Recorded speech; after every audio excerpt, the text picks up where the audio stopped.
완전 야 우병이어의 기적이라고. 분명히 이거 어떤 거 사셨어요? 빵요. 빵이요? 와. 네, 여기 이분이 예. 2012년도인가 프랑스 이 제빵대에 나가서 은상하신 분이거든요. 아, 그래요? 네, 오. 이게 아마 그때 탄 건지 제 기억은 잘 안 나는데 이건 내일 아침 드세요. 아니 일단 놨다가 다 뜯지 말고. 혹시 몰라서 이거 다 요거는 놔두고. 잘라왔었는데. 네.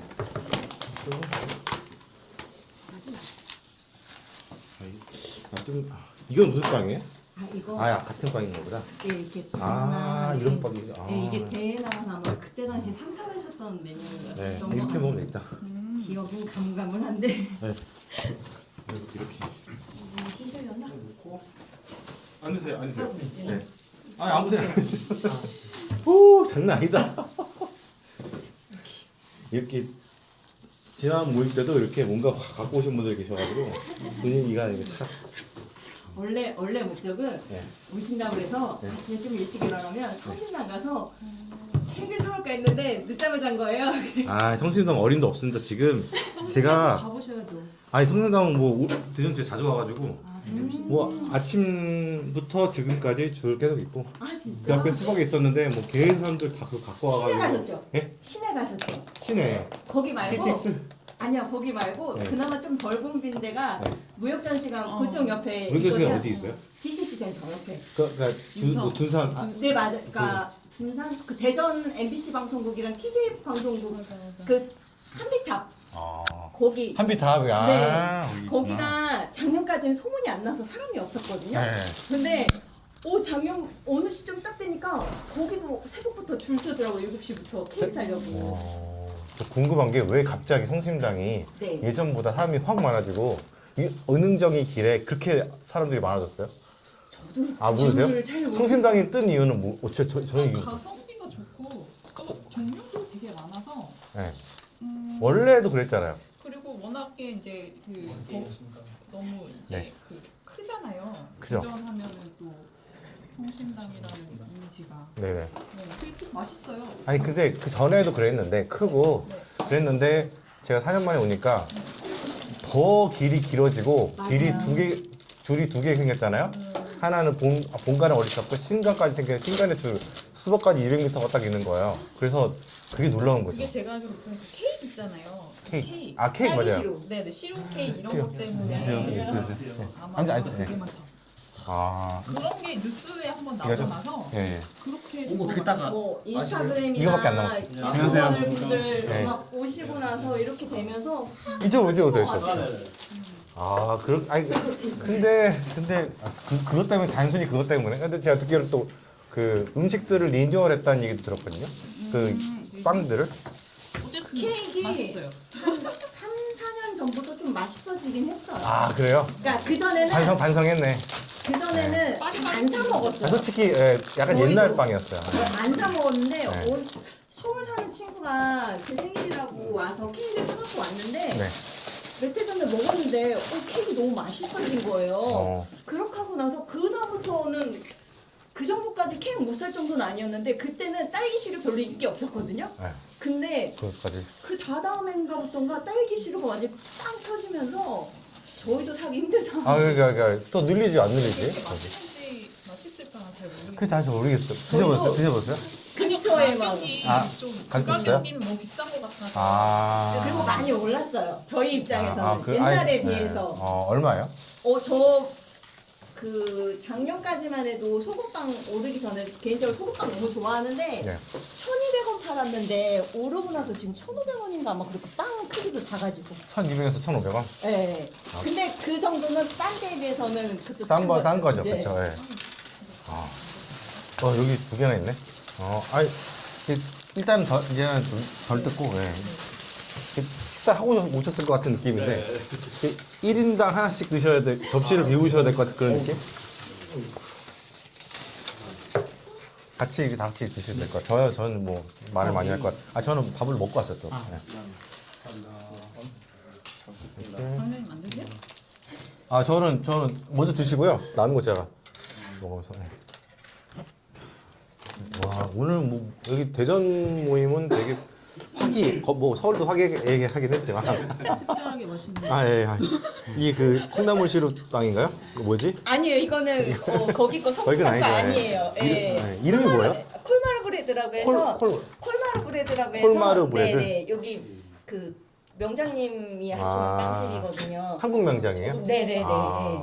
그래서 저희는 성심당보다는 이 집빵을 더 많이 사 아, 먹고 가까우면은 이거 먹는 게 낫지. 네, 이거 저 웨이팅이 싫어요. 그랬는데 예. 많이 성심당이 많이 유명해요. 당연히 유명했죠. 네.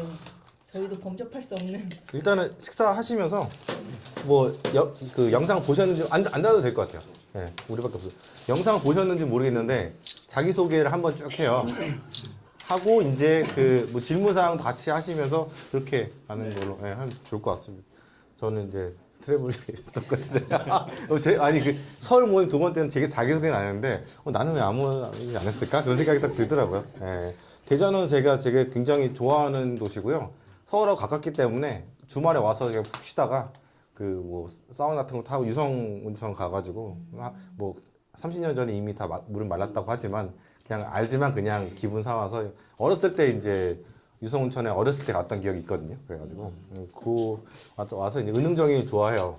예, 뭐 풋풋한 느낌도 있고 구도심의 옛날 느낌이 좋아가지고 그렇게 있다가 친구가 또 유성에도 있고 대전에도 둔산에도 있고 그래가지고 이렇게 뭐 했다가 슉 가고 주말에 여행하는 느낌으로 그렇게 가끔 왔었는데 이제 이렇게 구독자분들을 뵐 줄이야 진짜 제가 금이환영을 한 것 같아서 너무 좋고 진짜 너무 좋습니다. 예. 약간 도시가 조용해요. 깔끔하고 조용하고 또 대전 친구들 좀 있는데 대전 친구들은 사투리 안 써요. 물론 대전 사투리가 있긴 하지만 뭐 끼어 뭐 그런 게 있다 기아 있다는데 한 번도 못 들었고 예.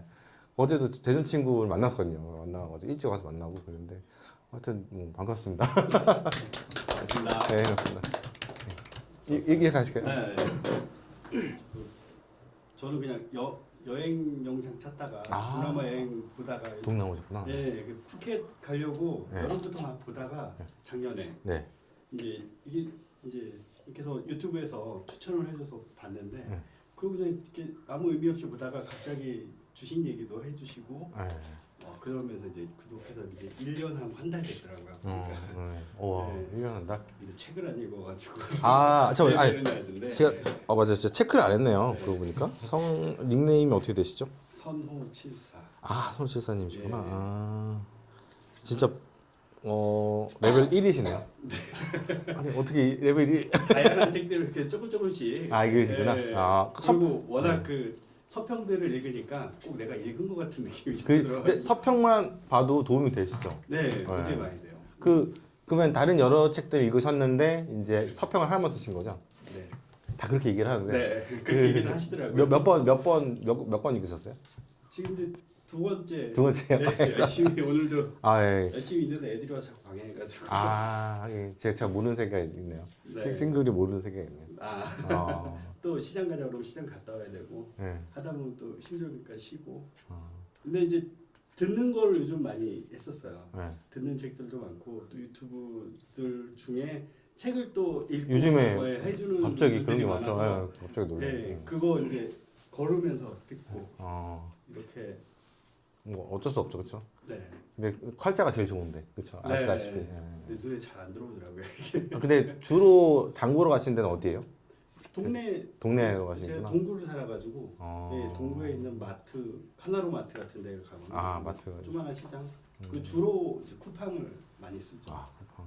네. 컬리 쓰시는 분 계시나요? 컬리 안 쓰시는데. 가끔씩. 컬리가 대전에 잘 돼 있나요?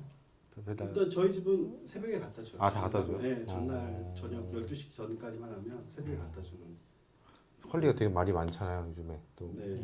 그래가지고. 쿠폰을 가끔씩. 오늘도 왔어요, 15,000원. 네, 그렇게 주면 그때마다 한 번씩 주문. 그게 문제예요. 그래가지고 돈 못 버나 봐요. 그런 거 되게 힘든 콜드체인이 되게 힘든 저거에서 아무도 시도하지 않았던 건데 너무 무모했죠. 것 같아요. 네, 무모했어. 쿠팡보다. 물건이 없다고요? 물건 수가 점점 더 줄어드는 거야. 그래서 그러니까 힘들겠다. 더 살 것도 없고. 이게 악순환이네. 네, 쿠팡은 점점 다양해지는데 컬리는 점점 줄어드는. 자, 머니파워 게임이구나. 네, 그런 것 같아요. 알겠습니다. 그래서 투자를 해서 저는 이제 노후에 네. 이제 제가 한 10년 퇴직 10년 남았는데 노후에 이제 소소하게 잃지 않는 투자를 하기 위해서 네. 그 잃지 않는 게 중요하다라고 또 예, 얘기하시고, 맞아요. 네. 그렇죠. 그러니까 정말 확실한 때를 찾아서 투자하고 수익을 얻어서 좀 참고 기다렸다가 또 기회가 오면 또 하고 그 방법이 저한테는 맞는 것 같아요. 네, 맞. 제일 쉬운 방법이고. 네, 제일 네. 쉬운 방법이고 큰 돈 바라는 건 아니니까 그렇게 해보려고 이제 이렇게 나오면서 이렇게 얼굴 뵙고 인사를 드리면 책을 더 읽을 것 같아서 아, 예. 그럼 나왔습니다. 제가 옆에 딱 달라붙어가지고 제가 어떻게 책을 순서대로 읽으셔야 될지 얘기를 해야겠습니다. 알겠습니다. 반갑습니다. 네. 저는 닉네임은 뭐 괄목산대입니다. 네, 어우 씨름 선수시. 체격이 좀 되시네. 아, 그렇습니다. 네. 어디서 오셨어요? 저는 원래 저희 익산에 사는데 원래 방장님 계획이 전주가 끼어 있어갖고 아, 예. 전주에다 신청을 했는데 탈락돼갖고 없으시더라고요. 예. 그래갖고 이제 여기 인기가 없습니다 제가. 그래갖고 이제 이쪽 대전으로 해서 이렇게 왔습니다. 그리고 이제 그 영상을 저도 오면서 좀 봤거든요. 거기 계신 분들은 말씀 잘하시던데 어떻게 말씀을 드려야 될지 모르겠는데 네. 아무튼 이제 저도 이제 좀 주식 한 기간은 굉장히 길지만 몇 년 됐어요? 거의 뭐 90. 그러니까 실질적으로 한 거는 뭐 96년 뭐 그때부터 했지만 와, 돈 많이 버셨네. 아닙니다. 뭐 IT 먹을 때 확. 근데 이제 했다 안 했다 공부도 안 하고 하니까 이제 뭐 아. 땄다 이랬다 이제 이렇게 되니까 이제 가장 최근에는 이제 뭐 잃었죠. 예. 그러면서 이제 여러 영상들을 보니까 이게 이제 뭐 공부하라고 이제 뭐 이렇게 하는데 그러면 이제 방장님 유튜브가 어떻게 떠갖고 이제 보게 됐는데 다른 유튜버들과는 다르게 아무튼 직설적이시더라고요. 네, 직설적이시고 네, 일단 뭐 눈치 안 보고 자기 주관대로 하고 이제 그 주관이 이제 제가 볼 때는 그 주관이 어느 정도 이제 맞아 들어가기 때문에 이제 계속 좀 이제 시청하고 있는 중이고 그래서 이제 좀 이따가 뭐 궁금한 사항이 좀 여러 가지가 있지만 기간은 길지만 아는 건 하나도 없다. 이제 그게 핵심인데 그래서 저는 여기 이제 만나는 것도 솔직히 저는 좀 부담이었습니다. 왜냐하면 아무것도 아는 사람이 아무것도 모르는 사람이 여기 와서 무슨 주제로 무슨 얘기를 할지도 모르겠고 또 이제 뭐 이쪽 톡방을 보면은 막 좀 잘 아시는 분들이 좀 전문적인 좀 용어들을 하잖아요. 솔직히 저는 모르겠어요. 네, 모르고 그냥 그냥 한번 읽고 그냥 쑥 빠져나가고 이제 그런 건데 그래도 이제 여기 한번 현장에 와서 얘기를 들으면 뭐 법비과 전식사도 있는데 그런 거 좀 한번 들어보면은 뭔가 조금은 이제 달라지지 않을까 해서 용기를 내서 자극제를. 하겠습니다. 그래도 레벨 9까지 올라가셨더라고요. 10입니다. 10임. 아, 그때는 네. 야. 방향을 만나기 전에 네. 하나 끝내려고 아, 근데 와, 겸손하시네 진짜. 레벨 10이신데. 모르는 게 없으시지 않으실 것 같은데 전혀. 아닙니다. 짬밥이 진짜 있는데. 아는 게 없습니다. 네. 하여튼 반갑습니다. 네. 질문 많이 주세요. 네. 아, 나 진짜 너무 그냥 먹으러 왔는데. 아니 드시면서 좀 쉬고. 이거 카메라 찍는 거예요? 저 찍고 아, 다행이네요. 너무 가까워가지고. 제 얼굴만 나오고 있어요. 네. 치사님이시랑. 저는 뭐라고 해야지? 책을 읽게 된 그 계기가 그러니까 어떻게 구동을 했냐면 직장 생활한 컴퓨터 강사로 9년 동안 직장 생활을 하고 직장을 2년 전에 그만두고 나서 워낙에 세상이 좀 빠르게 변해가고 있잖아요. 그래서 어떤 식으로 변할까 궁금하기도 했고 뭐 4차 산업혁명 얘기도 있고 내가 이 직업을 가지고 어떻게 앞으로 더 일을 해 나갈 수 있을까 뭐 이런 생각도 하면서 할 일이 없으니까 유튜브를 많이 보고 지냈어요. 근데 주로 이제 여행 관련된 유튜브를 많이 봤거든요. 뭐 많이 봤어요?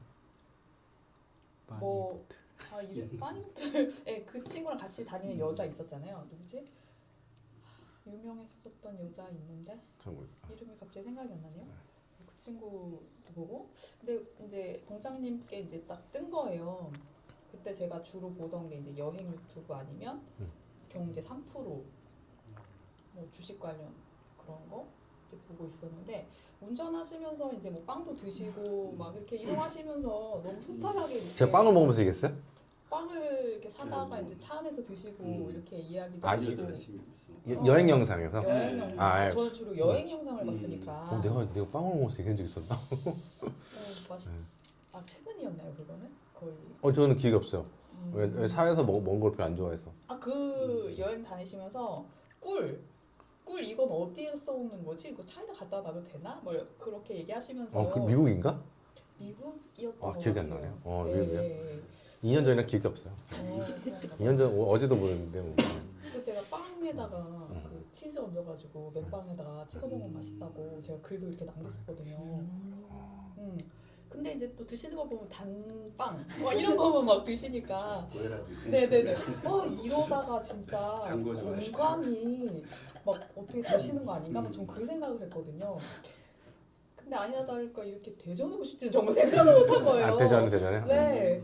그래서 제가 그걸 누르고 있더라고요. 신청을 해가지고 여기까지 오게 된 게 너무 신기해 지금도. 저도 어쨌든. 신기합니다. 네. 그래서 이게 먹는 거가 좀 부실해가지고 가가지고 좀 뭔가 맛있는 거라도 이렇게 아니 해서 먹는 드리고. 부자이 아니라 많이 먹어서요. 많이 많이 먹어서. 먹어서 과체중이 됐어 지금. 인생 어쨌든 최고예요. 밀가루 뭐 이런 거 많이 드셨잖아요. 아니요, 영상에서 보이는 거랑 평소에 먹는 거 좀 달라요. 예. 평소에 삶은 잘 안 찍어요. 뭐 재미가 없는 거니까. 근데 그런 특별하게 뭐 안 먹던 거 먹을 때 찍죠 주로. 예. 그렇게 합니다. 근데 뭐 미역국 만들어서 그런 것도 먹고 나중에는 이제 밥을 아예 그냥 냄비밥 해서. 근데 그런 것들은 찍지는 않죠. 냄비밥을 해서. 전 태어나서 처음 냄비밥을 해 먹었는데 이게 되더라고요. 그래서 되게 괜찮다 이게. 왜 지금까지 햇반을 1년 동안 먹었을까? 그 비싼 햇반을 3, 4천 원 하는데 그 생각 들더라고요. 1kg에 2,000원밖에 안 하는데 쌀이. 근데 한 끼에 3, 4천 원이니까 비싸죠. 그 맨빵도 그렇게 잘 먹으면 맛있거든요. 저는 그런 거 좋아하니까 빵 이게 막 치즈에다 얹어서 먹고 이렇게 보면서 나 너무 기억이 없다 진짜. 영상 이렇게 재밌게 보고 네. 네, 주로 저는 여행 영상 보면서 너무 부러웠죠. 나도 가고 싶은데. 네. 맞아요. 막 여행을 뭐 한 달 살기라도 뭐 미국을 한번 가볼까 뭐 이런 생각도 좀 막 하다가 근데 되게 뭐 태국이나 뭐 이런 동남아 영상도 되게 좋다고 하셔가지고 그것도 조금씩 보다가 근데 주로 이제 경제 뭐 주식 관련 얘기들을 많이 해주셔가지고 제가 어느 순간 그쪽으로 막 보고 있는 거예요. 왜냐면 제가 1년 정도 물려있던 주식이 있었거든요. 미국 주식이. 뭐예요? 그 테슬라 관련된 관련된 주식이거든요. 소프트 뭐지? 주식이거든요. 그 이름 몰라요? 이름은 알죠. 뭐예요? 얘기해야 돼요. 아니 알았어요. 내가. 네네. 그거를 이제 한 1년 물려 있었는데 그러다 보니까 여행은 뒷전이고 이제 주식 관련 얘기들만 막 집중해서 보게 되더라고요. 그래서 근데 갑자기 독서방을 이제 또 만드신다고 하셔가지고 제가 할 일이 없잖아요. 요즘만 보니까 그래서 책을 그럼 한번 읽어볼까 해서 그렇게 해서 시작을 한 거죠. 그래서 근데 서평을 처음에 좀 열심히 다들 하실 것 같은데 안 올리시는 거예요. 이름이 닉네임 어떻게 되세요? 제 실명이에요. 영어로. 손열이요. 여울이요. 네네네. 손여름의 손열이지 않았어요? 네네네. 레벨 13이시네. 네네네. 최 고수 고랩이시 여기서 고랩. 예. 그 실명도 그냥 지우고 그냥 손으로만 바꿔야겠다. 지금 그 생각을 하고. 아니 근데 이거를 손여울로 못 읽어요. 네, 그래서 전에 방장님이 손열. 이 발음을 좀 이상하게 하셔서 이 이름이 어렵구나. 손열. 그 생각을 하고 있었죠. 제 이름도 약간 되게 YUN이거든요. 네. 사람들이 뭐 못 읽어요. 뭐 이렇게. 그래서 이제 그렇게 이제 독서방에 들어온 거고 제가 이제 의지가 조금 약하니까 서평을 올려서 동기부여를 하면서 그렇게 좀 지내고 있었죠. 네. 대단하십니다. 이 동네 사시는가요? 저 대전 서구. 서구, 네, 네. 동구, 서구, 익산. 제가 익산에 그 원불교 네, 가봤어요. 가셨어요. 한번 익산 한번 익산 은진미로 그거는 이제 논산이고 밀사. 밀익사 올라가는 길에 있는 거. 네. 되게 멋있잖아요. 네. 되게 이런 뒤대칭으로 돼 있어가지고 네. 그게 생각이 나네요. 갑자기 지가 달려. 근데 저는 사실 네. 그것도 좀 궁금했지만 네. 여행 다니시면서 본인이 전에 가지고 계셨던 뭐 기존의 생각이라든지 뭐 가치관이나 뭐 이런 어떤 부분에 있어서 어떤 시야가 좀 달라졌는 어느 부분에 있어서 어떻게 좀 넓어지셨는지 질문이시죠? 네 그런 게 조금 더 궁금하기도 했고 여행하시면서 달라진 거. 전체적인 게 이제 좀 눈에 들어오시는 건지 주식 관련해서도 이게 연관이 어떻게 있는지 좀 궁금했어요. 일단은 달라진 게 별로 없어요. 달라진 게 별로 없는데 근데 한 번은 보고 제가 눈치를 못 챈 걸 수도 있어요. 난 분명히 달라진 게 있는데 달라진 게 뭐야? 하면은 대부분의 여행자들이 고생한 거, 뭐 골병 든 거, 저 골병 들었잖아요. 그런 거만 얘기하는데 저도 모르는 뭔가가 있는 것 같고 또 어떻게 보면 또 그것도 있어요. 한국을 좀 객관적으로 볼 수 있다는 거? 그게 좀 달라진 건데 주식하고 연관이랄까? 그러면 미국 주식하는 입장에서 볼 때는 미국만 가면 되는 것 같아요. 네. 그리고 뭐 중국에 대해서 자꾸 얘기하는 이유는 미국도 마찬가지지만 중남미가 중국이 꽉 잡고 있어요. 그래서 전기차는 거의 99% 테슬라를 못 봤다니까. 그 정도예요. 다 전기차다 그러면 거의 중국제 아니면은 한 80%는 중국제고 20%는 유럽에서 어떻게 온 차들. 그러니까 이 전기차가 다 어디서 팔리냐면 개발도상국도 팔리는데 제가 유럽을 아직 안 가봤잖아요. 유럽 마지막 간 게 2018년 영국 일주였거든요. 남쪽에서부터 런던에서부터 저기 에딘버러까지 쭉 갔었는데 그때는 전기차가 뭐 없을 때였어요. 거의 없을 때였는데 만약에 내년 내후에 유럽에 가면 또 뭔가 산업에 대해서 보여진 게 다르겠죠. 근데 분명히 엄청난 그 경험들과 지식들이 쌓여 있을 거예요. 2년 동안 미국에서부터 남미까지 내려왔으니까. 근데 그게 제가 잘 어떻게 뭐랄까 이렇게 버무려서 딱 이런 것들을 많이 보고 왔어요라고는 말을 못 하겠는데 영상으로 계속 올리는 것들은 이미 내가 경험한 것도 올리고 있으니까 제 유튜브 영상 여행 영상만 봐도 그게 좀 다르다. 그리고 그런 것도 있다. 우리나라 사람들이 보고 있는 중남미랑 제가 직접 본 중남미는 많이 다른 게 일단 치안 문제가 그렇게 크진 않아요. 다 사람 사는 곳이고. 근데 라이프 때 되게 많이 하는 얘기를 제가 다시 하는 것 같은데 근데 일단 사람들이 중남미 제가 남미 이제 2-3달만 이제 이번 달에 가는데 다시 돌아가는데 갔다가 2-3달만 있다가 다시 돌아왔거든요. 병 치료 때문에. 근데 되게 좋은 코스가 나와 있단 말이에요. 제가 살타에 있었는데 살타부터 칠레로 아타카마 넘어가가지고 쭉 4,000km를 내려가서 칠레를 관통한 다음에 올라와서 이제 뭐 우수아야, 푼타 아레나스, 뭐 멘도사 이런 엘칼라파트 이런 정말 아름다운 곳들을 한 다음에 이제 부에노스아이레스 간단 말이에요. 황금 코스란 말이에요. 우루과이까지 찍고 그 다음에 막판에는 리오데자네이로 가서 카니발 본단 말이에요. 그러면 진짜 완전 황금 코스고 인생에 있어서 이거를 보는 건 쉽지 않은데 근데 대신 차를 타고 다니면 되게 편하게 다닐 수 있단 말이에요. 버스 타고 이러면은 30시간, 40시간을 타야 되는데 짐이 아래에 잘 있는지도 모르겠고 더 자다가 위에 올라놓고 이제 털리는 경우는 너무 흔하고 그런 거를 이렇게 할 수 있는 거죠. 차를 타고 가면 옆에 자기도 하면 되니까. 근데 그래서 많은 친구들한테 물어봤어요. 나랑 2-3달 동안 남미 같이 뭐 부분이든 총 이게 전체든 갈 사람 하는데 다 가고 싶은데 위험하다. 나는 근데 그렇게 위험하다는 그 생각을 왜 하게 되냐면 뭐 세계는 지금이라든가 뭐 수많은 유튜버들의 그런 것들 사고 난 거 이런 것들을 주로 이제 보여주니까 위험한 곳이야라고만 이렇게 해버리니까 솔직히 지방 도시들 뭐 이런 데 가면 그렇게 위험하지 않거든요. 그냥 사람도 서로 얼굴을 알기 때문에 뭐 그런 것들도 그런 거고 그러니까 주식에 대해서 결부지어야 되는데 우리가 남미 주식 뭐 하지도 않고 브라질 국채 정도만 얘기하니까 브라질 국채에 대해서는 지난 모임 때 얘기를 했었어요. 공교롭게도 그 전날 제가 여의도 저 전 직장에 있는 그 친구 중 한 명이 담당이야. KB 담당이야. 브라질 국채 담당 얘기했는데 존버야 존버. 존버야 된 게 맞긴 해요. 지금 뭐 환율도 많이 떨어졌는데 근데 전 그 이제 달러로 화로 발행된 해화라가 아니라 달러로 발행된 국채를 사는 게 좀 낫다. 약간 금리는 한 8% 정도로 떨어지긴 하지만 또 약간 해화라가 워낙 그 개발도상국의 채권이나 주식의 가장 큰 문제는 그 환율, 환율이잖아요. 그래서 환율의 그 리스크를 피하려면 충분히 8월 그 8%대면 충분히 괜찮고 세금 안 내고 그리고 시뮬레이션 돌려보면 2013년 그 삼성 사태, 그 브라질 국채 사태 이후로 그 뒤부터 투자를 한 사람들은 그 한 명도 돈을 잃은 사람이 없어야 되는 게 맞다. 쭉 올라왔으니까 환율이 어떻게 움직이든 간에. 근데 사람들이 그 트레이딩을 하면서 이제 주식하고 똑같은 거죠. S&P 이렇게 올라왔는데 이제 저점에서 팔고 나중에 올라가는 거랑 똑같은 그런 것들도 얘기할 수 있을 것 같고.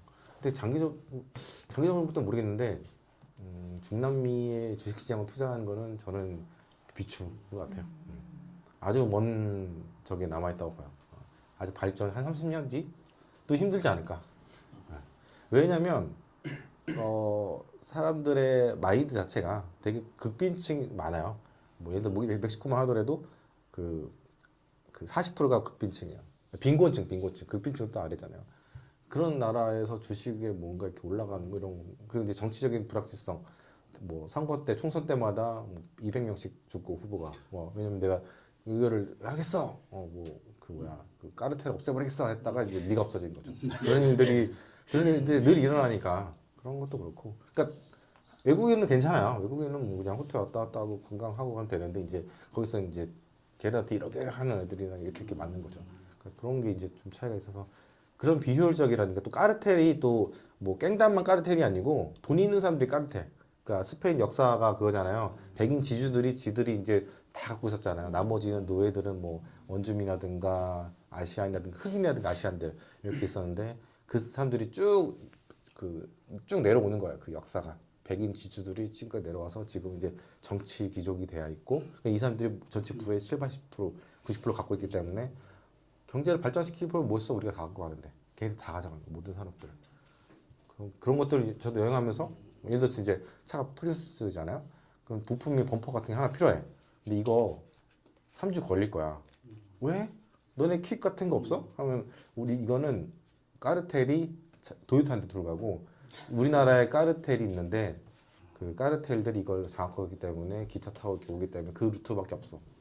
그렇게 얘기를 하니까 그러면 나는 그냥 뭐 범퍼 이렇게 찌그러진 채로 지금까지 계속 여행을 하고 있고 한국 와서 범퍼의 부품 하나를 샀어요. 알리로. 그렇게 해야지. 그러니까 한국 오니까 제가 한 50개, 60개 정도의 부품을 샀어요. 부품을 사가지고 필요한 거, 4년 동안 못했던 거 이런 걸 다 사서 이제 들고 그 범퍼에 뭐냐면 그 견인고리 떼는 거 있잖아요. 이거가 구할 수가 없는 거예요. 브라질 어디 가나 5개월 동안 있었는데 이거가 없어 이거. 그래가지고 그러면 너 상파울루까지 가야 돼. 그렇게 돼가지고 그렇게 이제 발전을 저해하고 물류비도 높고 기차도 없고 왜냐면 기차가 나라 너무 크기 때문에 기차를 놓을 돈이 없는 거야. 또 만약 그런 것들을 놓는다고 하게 되면은 민간 기업, 민자 기업단한테 해버리니까 톨비, 기차비 이런 것들이 확 올라가고 비행기도 까르텔 있기 때문에 비행기 되게 비싸요. 브라질 같은 데 아르헨티나도 있고 그런 것들이 전체적인 사회의 그런 것들을 방해하고 남미 얘기를 계속 하고 있는데 하여튼 그런 것들 때문에 이머징 마켓은 투자하기 좀 그런 것 같다. 저도 이제 만약에 이제 내년에는 이제 한국에 오래 있을 건데 8개월 9개월 있을 것 같은데 적어도 있으면서 책도 이제 뭐 쓰고 이러면은 또 밀린 영상들 과테말라도 끊겼단 말이에요. 그 여행의 백미들이 다 끊겼단 말이에요. 브라질까지. 근데 그거를 책을 쓰고 영상을 만들면서 하나하나 또 리마인드가 되면서 정리가 될 것 같아요. 그래서 지금 당장은 생존하느라고 내려왔거든요. 근데 그거 있는 영상은 제가 하도 못 보였기 때문에 아무도 모르는 것들이 영상에만 이제 10테라가 되는데 그게 다 여기 있어요. 중간에 2번이나 그 하드를 샀어요. 2테라를 파나마에서 샀는데 맞다 그런 것도 있다. 이게 파나마에 산 거거든요.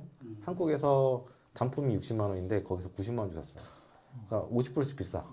예, 카메라 제가 사고 싶었는데 알아보니까 100에서 150만 원 비싸고 제 드론도 300만 원대지만 500만 원 정도 줘야 되고 뭐 이러니까 그 수리를 하고 싶어도 할 수가 없어. 어딜 가도 애들이 수리를 할 줄도 모르고 차를 정비를 맡겨도 애들이 정비 기술이 안 돼. 그런 것들이 계속 그렇게 있습니다. 되게 가족적인 분위기네. 닉네임 어떻게 되시나요? 저 슈쿠입니다. 슈크님. 네. 빵. 네, 빵입니다. 네, 변명은 안 하겠습니다. 예, 제가 게을러서. 아예 책은 읽으셨어요? 아니요, 지금 책을 지금 못 읽고 있어요. 바쁘. 안 읽은 게 아니고 지금 변명을 좀 하자면은 좀 애기들이 좀 어려가지고 육아 때문에 좀 네, 어쩔 수. 주말에도 이제 읽을 시간이 좀 안 되더라고요. 음. 그리고 저는 이제 주로 주식 이제 하다가 이제 유튜브 이제 알고리즘이 떠가지고 이제 알게 돼서 이제 보게 됐거든요. 네. 그래서 일단 저는 이제 주식도 하고 코인도 하고 근데 주식도 다 하세요 그렇게. 네, 한국 주식도 하고 이제 런던 시장에서도 하고 LME. 미국 시장에서도 하고 다 해요. 그래서 그러다 보니까 퇴근하고 나면은 계속 이거를 코인도 봐야 되고 이제 런던 시장도 봐야 되고 이제 프리장도 봐야 되고 이게 6개월 아니 그 시간에 이거 보세요. 이제 책을 봐야 되는데 네. 자꾸 이제 돈이 들어가 있으니까 이제 그쪽에 이제 계속 신경 쓰게 되더라고요. 한 반년만 쉬시면 안 되나 진짜? 그래서 이게 알고리즘 뜬 이유가 그것 때문에 그런 것 같더라고요. 제가 이제 23년도 이제 8월쯤이었나? 그때 이제 주식을 이제 다 정리를 하고 있었어요. 이제 떨어질 것 같아가지고 근데 마침 이제 그때 이제 한번 확 네, 굉장히 좀 떨어지기도 하고 광장님도 이제 팔았죠. 또, 네, 그잖아요. 견해가 비슷한 거예요. 그래가지고 이거다 이 유튜브다. 그래서 그때 이제 구독을 하고 이제 그때부터 이제 본 거죠. 그래서 그때부터 거의 큰 돈이 들어간 게 없어요. 아직까지 저도 계속 지금 미국 단기채에다가 거의 대부분 넣어놓고, 네. 5% 났네 그래도. 그래서 한 10%에서 한 1% 정도의 비중 가지고 이제 고 배율로 이제 그냥 왔다 갔다 하는 단타 맞추시고. 정도. LM이랑 다 네. 런던이랑. 네. 왜냐면 런던 하는 이유가 이제 미국계 레버리지가 미국 그 거래소에서는 최대 이제 개별 주식은 이제 2배까지밖에 없어요. 테슬라 3배 없나요? 테슬라 3배는 이제 런던 시장. 그래서 아. 이제 보통 이제 고 배율이 이제 런던에 있다 보니까 이제 거기서 노는데. 네. 그리고 네. 말씀하시죠. 갑자기 좀 끊겼는데 저 책을 많이 안 읽다 보니까 이제 말이 좀 네. 그래서 이제 저는 이제 여기 이제 대전에 오신다고 그래가지고 기회다. 마침 이렇게 어떻게 우연히 돼서 이제 오신다고 하니 고민 안 했어요. 바로 네. 신청을 하고 이제 책은 못 읽었죠. 이제 그거는 제가 혼날 부분이지만 근데 앞으로 제가 계속 읽긴 할 거예요. 그래서 저는 이제 목표가 지금 이제 레벨 1부터 이제 책이 있잖아요. 그래서 영문으로 된 책은 좀 영문으로 이제 구매를 해서 이제 영어 공부랑 병행하면서 좀 보려고 하지 마세요. 하니까 그러면 그냥 한국어 하세요. 바로 그냥 맞아. 그렇게 얘기하시는 분들 많았는데 미국에 계신 분들은 뭐 괜찮았지만 한국에 계신 분들은 빨리 그거 계속 반복해서 봐가지고 한 번 봐봤자 20%도 안 났거든요. 계속 봐서 빨리빨리 해서 일단 돈부터 벌고 이제 부자 되면 그때 영어 원어민이랑 같이 사세요. 집에 오라고 하시면 될 것 같아요. 이상입니다. 안녕하세요. 닉네임 핑크스타고요. 레벨 0. 아니에요. 일인가? 급하게 이 올리고 있어요. 원래 근래 다르셨죠? 네, 맞아. 원래 그 책 한 권 갖고 한 첫 책 갖고 진짜 안 넘어가기도 했고 이해도 안 되고 한 3번 읽었는데 도저히 모르겠는 거예요. 그래서 저는 저만 서평이 너무 어려운가 이렇게 했는데 서울 영상 보니까 저만 그런 건 아닌 것 같아서 맞아요. 급하게 또 방장님 만나야 되고 하니까 급하게 오늘 남겨서 맞아요. 급하게 봤어요. 이제 그 두 번째 책은 이제 거의 한 끝에 뒷부분 한 4분의 1 정도 남아서 급하게 읽어서 두 번째 것까지 마무리해서 왔고 그리고 처음에 이제 말씀하신 대로 저도 그 여행 이쪽으로 해서 연이다서 왔는데 처음에는 빼빼가족 그 캠핑카 자작해가지고 만드시는 그거 보다가 뭐 방바닥 TV인가에서 거기도 이제 차 만들으셔갖고 하는 그 영상 알고리즘 타고 왔는데 또 방자님도 텍사스. 네, 아. 차 사실 때 그 영상이 알고리즘 때문에 겸사겸사 떠서 이제 그때부터 보기를 시작한 거예요. 영상 쭉 보는데 방자님께서 주식 나중에 이제 바닷가 요 근처에서 얘기하시는데 주식 다 정리했다 뭐 이렇게 얘기하면서 이제 그런 시선을 쭉 얘기하는데 듣다 보니까 이건 찐이다. 그래서 아까 얘기하신 대로 저도 처음에 여행 영상 이렇게 보다가 어느 순간 제가 덕후투자 그 영상을 막 찾아서 보고 있고 막 그렇더라고요. 그래서 왔고 또 그 옛날 영상 그 밑에 책 쭉 또 해 주셨잖아요. 옛날에 얘기했어요. 예. 그래서 보고 읽어야지 생각을 했는데 제가 안 읽고 있더라고요. 근데 마침 이제 톡방 여신다고 해서 들어왔는데 그게 아니고 네, 정지하고 있더라고요. 근데 이제 낯설기도 하고 오면 이렇게 영상도 촬영하실 것 같아서 안 올까 고민했는데 더 지나면 방자님 유명해지셔서 아이고 이런 기회가 없을 것 같은 거. 피크아웃이야 피크아웃 지금. 찍고 내려가고 있어 지금. 그래서 직접 뵙고 네. 이야기 듣자 하고 나왔습니다. 혹시 보석 쪽 일하세요? 아니에요. 아니에요? 아니에요. 유튜브 그 썸네일 같은 게 그냥 보석이요. 핑크 보석이요. 맞아요. 그냥 로망이 있어서. 그래서 잊혀지지가 않아요. 진짜요? 네, 있어서. 그냥 예뻐서. 예뻐서. 네, 예뻐서. 그거는 그냥 그 핑크색은 그건 예뻐서 한 거고 네. 그냥 제 그 유튜브 하면은 그거는 그냥 AI로 그린 걸로 이렇게 해가지고. 진짜 그리신 거예요? 아니 AI한테 AI. 부탁해서. 어떻게 그래요? 그냥 그 광산 핑크 다이아몬드 광산 해달라고 요청하니까 걔를 만들어 주더라고요. 챗GPT에서요? 네네네. 그래서 그걸로 생각보다 예뻐서 그냥 쓰게 됐어요. 네. 네. 별다른 건 없습니다. 네. 저는 일단 대전에 오신다고 하셔서 네. 개인톡으로 급하게 문의드렸었는데 네. 이제 그때 수요 조사 안 했어도 올 수 있다 해서 신청을 하고 어제 급하게 또 서평을 써서 올렸습니다. 닉네임 어떻게 되시죠? 창현입니다. 유창희님? 네. 아, 그래서 딱 레벨 1을 일. 찍고 보고 이제 최대한 많은 이야기를 듣고 싶어서 왔어요. 저는 일단 우리나라 상품을 처음에 관심을 가지고 있다가 주변 친구들 보면 그러니까 미국에서 더 수익을 많이 냈다 해서 처음에는 이제 다른 채널을 통해서 미국 주식을 좀 보게 됐어요. 그러다가 이제 알고리즘에 떠가지고 구독을 하고 이제 영상을 시청한 거는 좋아요로 기록을 남기고 있고요. 저는 못 봐요. 누가 하는지. 감사합니다. 네. 그리고 또 여쭤보고 싶은 것은 네. 혹시 그 서평 책 목록 중에 있는 그 재무제표 그 책을 읽는 것과 뭐 중급회계를 따로 공부하고 분석하는 것 중에 어떤 것이 더 좋은 것인지. 중급 회계 맞죠? 근데 약간 중급 아래, 그러니까 초급하고 중급 뭐 사이 정도 된다고 생각하시면 되는데 그걸 말로 좀 쉽게 풀어서 깊게 안 들어가는 게 그 추천한 책들이고요. 약간 실무적으로 쉽게 재무제표를 보고 딱 이해할 수 있을 정도까지만 나온 거거든요. 그 책들 세 개가. 근데 중급 회계가 들어가시면 더 좋은데 시간이 한 3배는 더 들겠죠. 네, 근데 진짜 그게 더 좋은. 저는 오히려 중급 회계를 모든 사람들이 다 봤으면 좋겠는데 그렇게는 안 될 거예요. 레벨 빵이 80%인 상황이기 때문에 아마 지쳐서 쓰러질 거예요. 중급 회계 두께만 해도 이만큼인데. 그렇죠? 저는 딱 회계 원리까지만 공부하고 중급 회계를 공부 안 한 게 후회가 남는 경영학과. 거거든요. 아니요, 저는 화. 근데 네, 여기서 나이가 제일 어리실 것 같아요. 20대 만으로 20대 만으로. 그러니까 29살. 네. 뭐 비교적 빠르네요.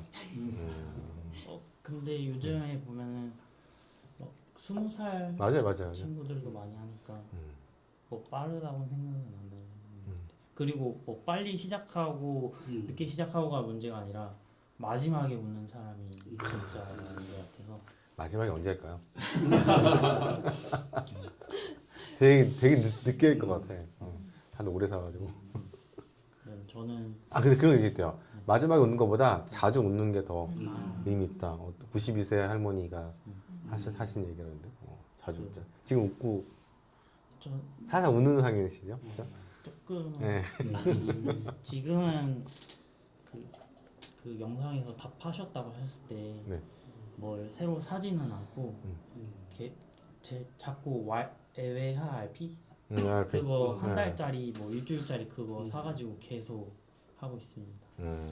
와 근데 그 나이 때 쉽지 않은데 손 떨려가지고 뭔가 좀 사야겠는데 코인 해야겠는데 형님처럼 막 포모 안 빠지려고 코인을 하는 이유가 포모 안 빠지려고 하는 거거든요. 뽕 안 빠요. 네, 이게 주변 사람들이 다 포모에 빠져 있어요 지금. 아 그래요? 네, 포모 빠져 있으니까 저는 이제 작년 8월부터 사지 마라. 너무 고평가돼 있다. 언젠가 떨어진다. 해놓고서는 저도 이제 포모가 빠지는 거죠. 그러니까는 이게 그러면 소액으로 그냥 코인 선물이나 하자 하고서는 그냥 그것만 하고 네, 그냥 안 하고 있어요. 그냥 본 계좌는 그냥 이자만 받고 그냥. 네. 몇 프로 아까 10%라고 하셨던가? 몇 프로 정도를 투자하고 계신 거예요? 한 10% 정도는 그냥 일반 주식을 하고 있고 거의 1%도 안 되는 금액까지 이제 코인 선물을 해요. 네. 코인 선물로요? 그 레버리지를 해야 그래도 포모에 안 다 빠진다. 모든 게 레버리지를 네, 그렇죠. 90%는 안전하게 나머지는 좀 네. 리스크 있는 걸로 좀 하자 이거가지고. 코로나 때 주식이 다 폭락하고 나서 전부 우리나라 사람들이 전부 다 달려들었잖아요. 네. 그때 그 2008년의 기억들을 하니까 다 덤벼들 때 저도 같이 덤벼들었어요. 그때 미국 주식을 할까 한국 주식을 할까 했는데 지금은 미국 주식이 너무 쉽게 사고 팔 수 있지만 그때는 그래도 뭐 계좌 만드는 것도 좀 불편하게 됐었고 해서 그래요? 한국 주식을 처음에 이제 했어요. 근데 그때는 뭐든 사도 다 30% 40% 뭘 사도 너무 행복할 때였어요. 그때 왜 뭐 여름에 휴가 갈 때 딱 사고 갔다 와서 팔면 뭐 30만 원, 50만 원 뭐 그냥 그렇게 막 벌어서 그 가지고 있던 계좌가 막 불어나더라고. 이러다 돈 복사. 네, 너무 좋다 막 했는데 이게 1년 정도 지나니까 분위기가 바뀌더라고요. 그래도 자존심이 있어서 40% 이상 안 오른 건 안 팔았어요. 근데 나중에는 이제 10%대 아끼다 똥 수익이 됐구나. 네, 맞아요.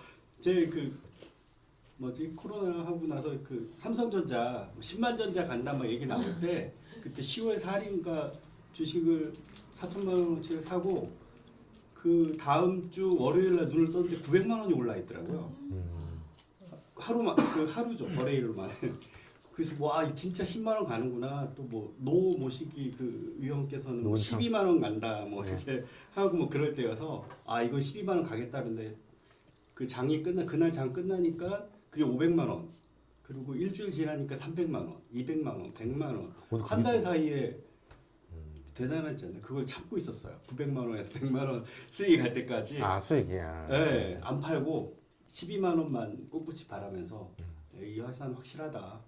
뭐 계속 성장하고 뭐 그런 쓸데없는 상상과 쓸데없는 상상력을 가지라는 오늘 상상이 필요하다. 돈과 심리 그래서 심리적으로 문제 없는 것 같고 돈도 많이 들어가는 것 같고 그런데 이제 상상력이 너무 과하면 오히려 오판하게 되고 또 초심자의 그런 행운에 너무 이렇게 올라가 있어가지고 그러다가 이제 그 올라간 거 다 까먹고 원금만 이제 찾아가지고 그 다음에 이제 적금에 넣어놓고 지금 이제 뭐 얘기를 계속 다 정리한다 하실 때 저도 이미 다 정리하고 적금에 넣고 이제 2년째 되는 거죠. 참고 있다가 지난달에 그 미국 단기채 그 토스에서 쉽게 할 수 있는 게 있더라고요. 1,000불짜리 31개를 샀는데 그래서 1,327원 환율로 해서 바꿔서 샀어요. 한 일주일이 지났는데 마이너스 뭐 100 얼마가 돼 있는 거예요. 그래서 이게 뭐지? 나 사기 당한 거 아닌가 막 했는데 보니까 환율이더라고요. 아까 얘기하신 그 브라질 채권 뭐 이것도 마찬가지로 어쨌든 제가 받는 돈은 바뀐 게 없어요. 3만 1,000불 제가 받으면 되는 거거든요. 360불 이득 받은 거 받고 나오면 어차피 만기에 3만 1,000불이 되는 거고 저는 이제 달러로 바꾸려고 생각을 했기 때문에 환전해서 저는 받는 건 변화가 없는데 수치상으로만 계속 나오니까 평가 금액이. 네, 그래서 되게 당황하고 처음에는 이게 뭐지 내가 잘못한 건가 했는데 지금 막 평가 금액이 300만 원이 넘게 막 나오고 오르락내리락 하는데 이거 결국은 바뀌는 건 하나도 없더라고요. 수치만 바뀌는 거지 결국 내가 만기에 받는 돈은 31,000불 변함없다.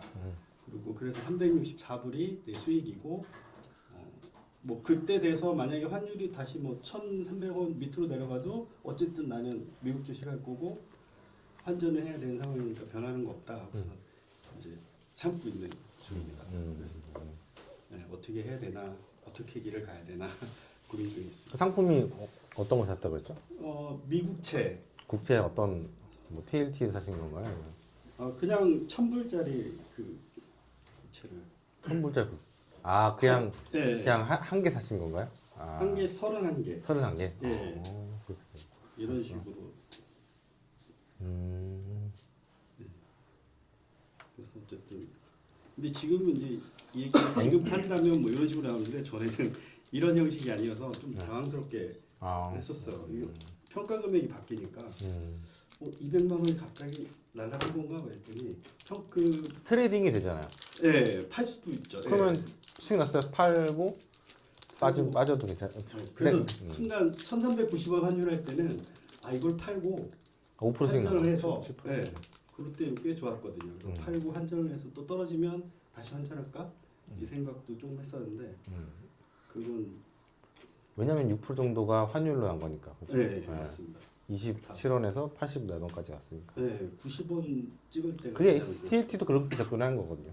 아, 이렇게 그 움직이는 걸로 그 채권 음, 그 가격의 변동으로 차익을 내는 거죠. 그 좋은 기회를 지금도 마찬가지잖아요, 그렇죠? 네, 지금도 마찬가지. 그럼 지금 살짝 팔고 아, 전 트럼프 되기 전 발표 나오기 전에 11월 4일 3일 날 팔고. 저도 지금 그 타이밍에 근데 지금 근데 피트님, 채권 가격이 네. 그 사이에 떨어졌잖아요. 빠졌어요. 네, 그러면 그게 다 거의 사라진 거죠. 아, 거의 사라진 거죠. 지금 이익이 몇 백만 원 됐던 게. 그렇죠. 그게 아쉽네. 네, 조금씩 줄더라고요. 지난주부터 아. 이번 주 초부터 줄기 시작하더라고요. 금액이. 그건 좀 아깝네요. 아, 그렇죠? 이제 이해가 되셨죠? 네네. 네, 트레이딩이 그러니까 TLT랑 비슷한 거죠. TLT도 지금 그래요? 하루에 1달러씩 사는 거. 그게 있어요? 네, 토스에. 근데 그렇게 하지 말고 마시고 네. 지금 같은 경우는 많이 사도 되는 것 같아요. 아, 저 일시적으로 지금 빠져있다고 보기 때문에. 저 그냥 흐름을 보기 위해서 한 주씩 한 석 달 됐거든요. 하루에 1달러씩. 흐름 본다. 네, 그냥 어쨌든 주식이 그래도 어떻게 움직이는지 본다는 명분으로 이제 그 파일럿 보낸다고 하죠. 그러니까 네. 어떻게 움직이는지 네네. 사람을 보내는 거죠. 한국에서는 이제 그 뭐지 정찰병 보내는. 네, 파일럿 보내는 거. 네. 그래서 런던 거래소에는 5배짜리 TLT가 있거든요. 제가 그거 좀 사놨는데 영국의 금융의 중심 런던. 와. 저는 이제 그런 건 일단 심장 저희 코인도 한번 다들 하길래 그때 코로나 때 코인을 했어요. 100만 원만 넣어놓고 한번 재미삼아 해보자고 했는데 그렇게 되니까 새벽에도 깨면 보게 되더라고요. 그래서 저랑은 안 맞는. 그럼 내 일상이 망가지니까 네, 저는 이제 잘 안 보는. 예전에는 사놓고 잊어먹어갖고 중건 그 비밀번호도 이제 안 돼가지고 다시 하고 막 정도로 제가 가장 큰 수익을 얻은 게 카카오가 다음이랑 합병할 때 너무 좋을 것 같아서 그때 그 성과금 받은 걸 한 방에 다 넣었어요. 네, 근데 이게 반토막이 나더라고요. 그래서 잊어버리고 있었는데 코로나 때 코로나 때 어때요? 네, 10년 넘게 참으신 거네요, 거의? 그러니까 보통 그렇게 해주시고 네. 사고 그러니까 내가 괜찮다 싶으면 10년 물려있다가. 네, 안 보면 이게 오르더라고요. 근데 와. 네, 그냥 그러니까 수면제. 없는 돈 코스라인이잖아요. 뭐 수면제 먹고 10년. 네. 근데 이제 그게 너무 생각 없이 하는 거 아닌가. 지금도 이것도 아까 말씀하신 것처럼 그렇죠. 바닥에서 쓰는 게 좋은데. 샀는데 네, 사서 이걸 그렇게 안 하고 항상 좋을 것 같다는 느낌은 그러니까 좋은 주식일 것 같다. 그러니까 LG 화학 같은 경우는 이거 괜찮을 것 같은데 하는데 저는 이제 조금만 먹고 나오게 되더라고요. 자꾸. 다른 사람들은 기다렸다가 큰 수익이 날 때까지 가는데 저는 좀 작아서 그런가? 아니면 너무 오래 참아가지고 남기는 거 없이 들어가는 시점을 조금 네. 좀 쌀 때 들어가시는 연습을 좀 하시면 좋을 것 같아요. 그걸 남 따라가는 게 좀 그리고 한국 주식이 좀 어려워요. 네. 사이클 타기 때문에 네. LG가 그렇게 많이 올라갔는데 다시 다 내려오고 그렇죠. 네. 포스코 뭐 그쪽 배터리 쪽도 다 내려오고 네. 3분의 1 토막 나고 맞죠. 어려워요. 예전에 그 바이 차이나 할 때 그때 처음으로 그 펀드 한다고 그래서 그 은행동 가가지고 펀드 계좌를 만드는데 진짜 애기 업은 아주머니도 나와가지고 다 계시더라고요. 그래서 제가 기억하기로는 이럴 때는 사면 안 된다고 그랬었거든요. 네. 근데 다들 하고 계셔서 해가지고 마이너스 30% 나고 팔았거든요. 팔고 며칠 있다가 그 저희 직장 동료가 그 중국 펀드 괜찮은데 들어가 보자 그러더라고요. 그래서 미쳤다고 저 사람 뭐 하는 사람인데 이거 손에 30% 보고 나왔는데 그분은 이제 돈 버셨더라고요. 그때가 타이밍이었던 거예요. 30%다 나면 다시 사야겠다 생각하시는 네. 근데 저는 이제 다시는 안 볼 거야 하고선 한동안 또 안 보다가 멘탈 관리죠. 네. 그러다가 또 시간이 지나서 사람들이 주식으로 또 벌었다는 얘기 들리면 또 이제 보다가 또 들어갔다가 그 진짜 일반적인 개미들 패턴이요. 네. 그런 것 같아요. 많이 오면은 아 거점이네. 우리끼리 메시지를 저기 스님 오셨네. 창구에 스님 오셨네. 에모. 그러면 혹시 코인은 어떤 어플 쓰시는지? 저는 바이낸스 바이낸스. 하고 업비트. 업비트. 네. 아, 저 업비트 썼었는데. 대거래소도 계좌를 저기 비트겟이나 뭐 이런 거 막 여러 개 다 해놨는데 다 필요 없더라고요. 그냥 사람들 제일 많이 쓰는 거는 지금 비트코인 하나가 얼마예요? 지금 어제 7만 1억 2천. 어제 깨졌어요. 저 1억이 깨졌어요. 1억 왔다 갔다 하죠. 했다가 네, 깨져가지고 지금은 제가 확인을 안 했는데 7만 2천, 뭐 7만 정도 같은데. 제가 학원 강사했을 때 어? 옆에 드세요. 네. 네. 상가에서 드세요, 드세요. 네. 채굴기를 갖다가 막 아. 돌리시는 거예요. 근데 그 빈 강의실 옆에 이제 빈 상가에서 채굴기를 막 돌리는데 그때 아마 그게 한 주씩에 뭐 120만 원, 140만 원? 막 이랬을 그때 때가 샀어요. 있었어요. 15년도 아니에요 그때. 이제 거의 15? 16년, 15년 그때였던 거 그때였던 맞아. 그래서 아는 동생이 비트코인이 좀 비전이 있을 것 같다. 그래서 야 그 법적으로 그게 되겠니? 내가 막 그랬거든요. 근데 그때 조금 많이 맞아요. 했더라면 그러니까요. 지금 뭐 맞아요. 저도 음. 해외 노마드로 나가서 그렇죠. 있지 않을까. 네. 좀 그런 저 손에 잡히는 경제에서 비트코인에 대해서 얘기를 했었거든요. 네. 3% 그분이 2% 그분이 그 진행을 할 때 아침에 출근하는데 그 전문가라고 하는 사람이 나왔더니 비트코인이라는 그런 게 있는데 그때가 35불인가 그랬어요. 네. 그거 한번 재미삼아 투자해봐라. 어떻게 될지 모르는데 이런 게 또 있다. 그 얘기를 듣고 사볼까라는 생각만 하고 갔죠. 지금은 이제 다른 세상에 몇 년도예요? 몇 년도에? 그게 한 12년인가 13년인가 그때 약간 이 뉴스가 있었어. 맞아. 네, 저도 그때 그때 처음 들었어. 아침에 손에 잡히는 경제에서 이진우. 네. 아, 차 타고 이렇게 가는데 그 얘기를 하더라고요. 재밌는 게 있구나. 그건 잊어버렸죠. 네, 그렇죠. 네. 그걸 어떻게 버티고 다 갖고 있었을까? 작년에 카페 어떤 분이 그 비트코인 3,500, 3,600만 원 할 때 무조건 가라 고 딱 외쳤는데 그러고서 5천만 원, 7천만 원만 가더라고요. 그렇게 보는 분들이 계시더라고요. 저는 제 주변에 코인으로 본 사람이 저밖에 없어요. 아 진짜. 저 영상에서 많이 얘기했는데 그 뭐야 우선 버린 셈치 3천을 넣었어. 그때가 2018년인가 17, 막 1억 처음 간다고 할 때 있었잖아요. 6만 불 때 코인이 11월 31일 날 들어가서 1월 4일 날 나왔어요. 그 사이에 3천을 넣은 게 6천 됐을 때 3천을 뺐어. 원금을 빼고 3천이 1억 3천이 됐어. 그래서 딱 다 정리하고 알불 지었어. 돈 다 빼고. 그러면서 그 1월 4일부터 빠지기 시작한 거야. 왜냐면 크리스마스부터 이게 돈이 이게 아무리 매매를 해도 사 미치면 되잖아요. 코인이 그때 당시에 변동폭이 지금하고 비교가 안 되잖아요. 지금은 만만하게 간다고 봐야지 이 정도면. 근데 그때는 막 알트 장난 아니었고 사실 전 비트코인보다 알트를 많이 했었거든요. 이렇게 막 하니까 와 미치겠더라고요. 진짜 계속 볼 수밖에 없고 살짝 올려놓고 일하고 뭐 이렇게 그랬잖아요. 또 되게 웃겼던 건 뭐냐면 제가 핸드폰을 이렇게 타고 이제 출근하는데 핸드폰 잃어버린 거야. 근데 얘는 막 들고 있잖아요. 1억이 왔다 갔다 하잖아요.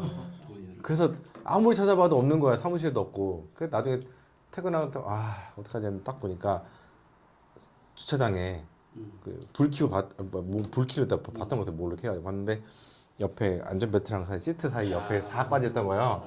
그 빨리서 내 돈. 한더니만 이제 그 잔액 차이가 별로 없는 거예요. 아침이랑. 그래서 야 그런 게 있고 그때는 막 놔뒀으면 더 벌었을 거예요. 근데 매매를 하잖아요. 매매를 때 차트 보고 하죠. 뭐 할 게 없으니까 먹을 게 없으니까. 근데 진짜 힘들더라고요. 와 그때 참. 근데 어쨌든 운이 되게 좋았다는 생각이 들어서 그 뒤부터는 코인을 안 하는 거예요. 그래서 제가 코인에 약간 비관적으로 보는 게 그러니까 인플레이션 해치 정도 이렇게 올라간다라고 보고 있는 건데 더 올라갔는데 뭐 지금 저는 이제 영상에서는 10억 간다에 대한 허구에 대해 얘기했거든요. 사람들이 왜 당장 10억 갈 것처럼 막 얘기하니까 10억 안 간다는 게 아니고 인플레이션 해치 정도 그렇게 얘기를 하는 거예요. 어쨌든 1억까지 갔으니까 갖고 계신 분도 있으면 축하드리고 저는 코인 하지 않아요.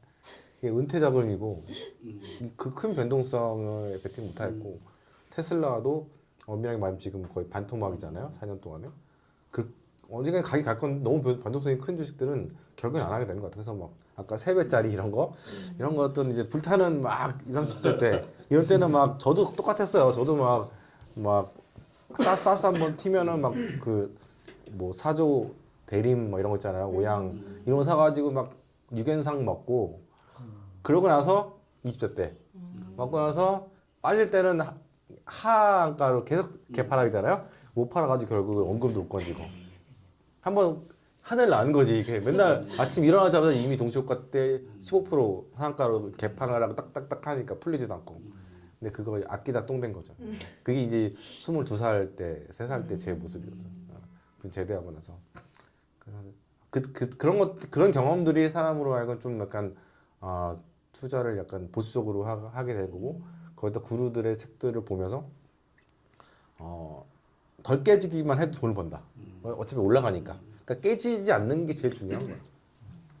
이거는 막 열혈 포모 있으신 분들이라든가 열혈 막 이런 분들한테는 말도 안 되는 소리라고 하겠지만 진짜 저도 나이를 20대 때 시작해서 40대 오면서 저도 나이 있으신 분도 많으시겠지만 이게 결국은 그거구나. 워낙 주식이라는 게 위험 자산이잖아요. 위험, 데인저러스한 거잖아요.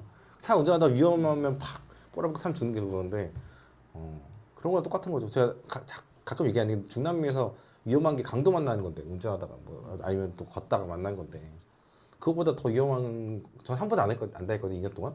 근데 오히려 여러분들은 주식하면서 더 많은 돈들을 강도질 당하고 있는데 그거에 대해서 약간 그거에 대해서 제가 얘기를 하는 거예요. 진짜 위험한 거다. 그러니까 공부를 해야 되는 이유가 공부 안 하고 하면 진짜 멘탈 관리가 첫 번째 안 돼. 아까 말씀드렸지만 멘탈 관리 안 되잖아요.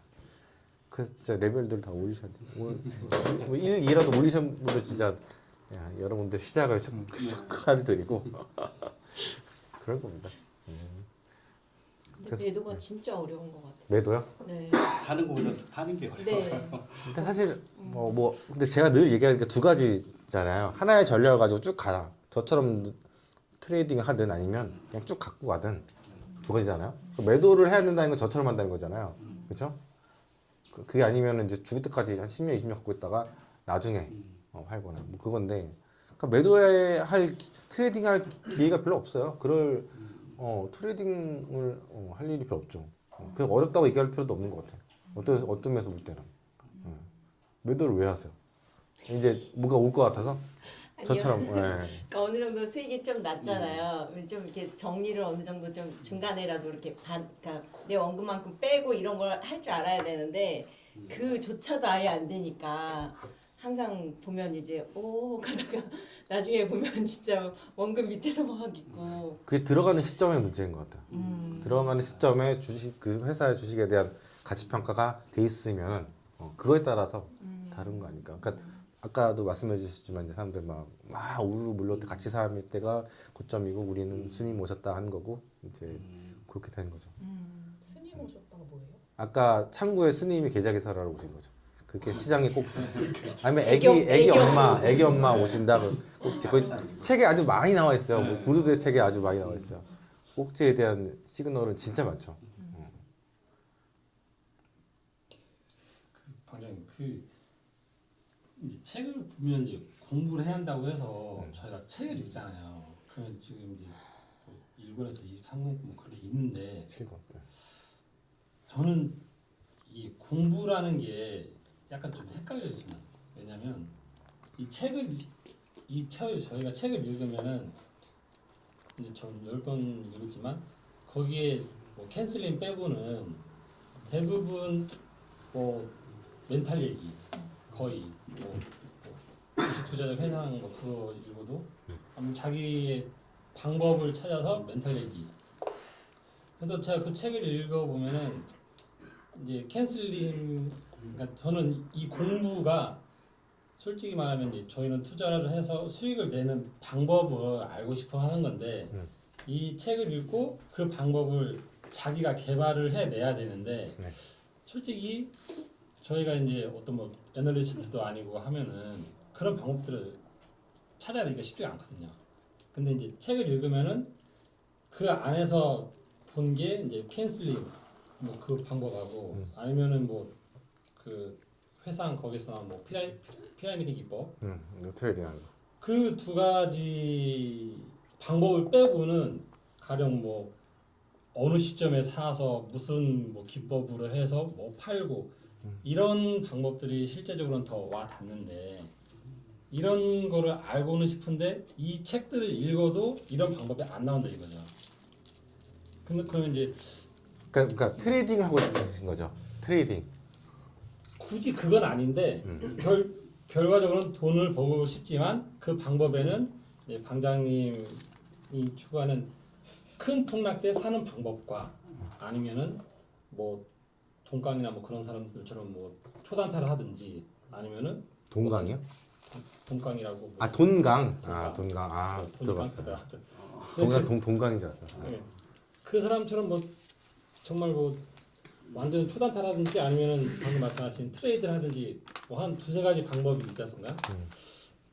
근데 이 트레이딩 이 폭락은 그냥 어느 시기에 그냥 딱 눈에 보이는 그게 있기 때문에 그걸로 이제 정말로 안전하게 들어가는 건데 그렇지 않은 방법으로는 자기만의 어떤 노하우를 계속 개발해서 하는 거잖아요. 트레이딩 기법은.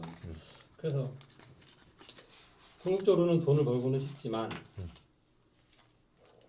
이 큰 폭락 말고 어떤 자기만의 어떤 노하우 그걸 만들어서 하려면은 어떻게 해야 되나 어떻게 해야 되나 뭘 보고 해야 되나 아니면은 제가 30권에 대해서 얘기를 어떻게 했냐면 이걸 다 읽는다고 해서 큰 수익을 내거나 그러지 못한다. 대신 덜 깨질 수 있을 것이다. 그게 이제 멘탈도 그렇지만 일단 종목을 밸류에이션하는 게 주식 기본인데 대부분의 사람들은 주식에 대해서 종목에 대해서 밸류에이션 할 줄 몰라요. 그러면 할 줄 뭐 배워본 적 있어요? 뭐 재무제표를 공부한 적도 없고 그냥 하는 얘기가 주권방송 듣고 유튜브 듣고 차트 보고 들어간단 말이에요. 거기서 밸류에이션 안 되기 때문에 비싼 걸 또 비싸게 사왔다가 빠져서 이것만 이런 아주 안 좋은 버릇만 안 해도 덜 깨진단 말이에요. 바닥에서 사는 거.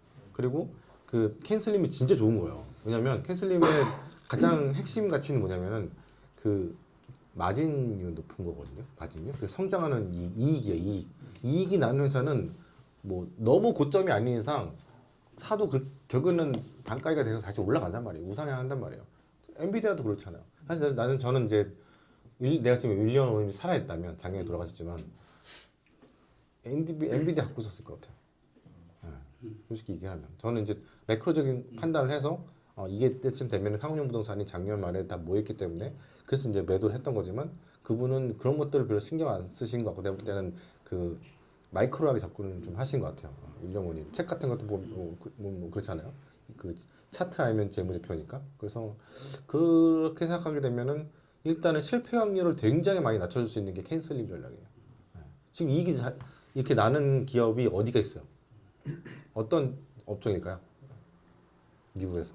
일단 지금 보이는 쪽은 뭐 AI 반도체. 테크죠, 테크. 네. AI도 AI지만 테크 쪽들이 저도 저번에 질문 뭘 받았냐면은 당신이 보고 있는 40개 종목이 뭐냐 물어봤는데 제가 얘기를 하면 리딩이 되잖아요. 근데 얘기를 어떻게 얘기냐면 40개 종목에서 20개 이상은 테크다. 시총 큰 애들이다. 여러분들이 잘 알고 있는 중. 뻔하잖아요. 그리고 나머지 20개 안 되는 것들은 여러 가지로 분산되어 있는데 지금은 거의 테크밖에 안 본다. 이익이 여기서 나오니까. 물론 뭐 노브노디스크라든가 뭐 이런 것들이 일라일리 이익이 있는데 바이오 쪽은 제가 전혀 모르겠어요.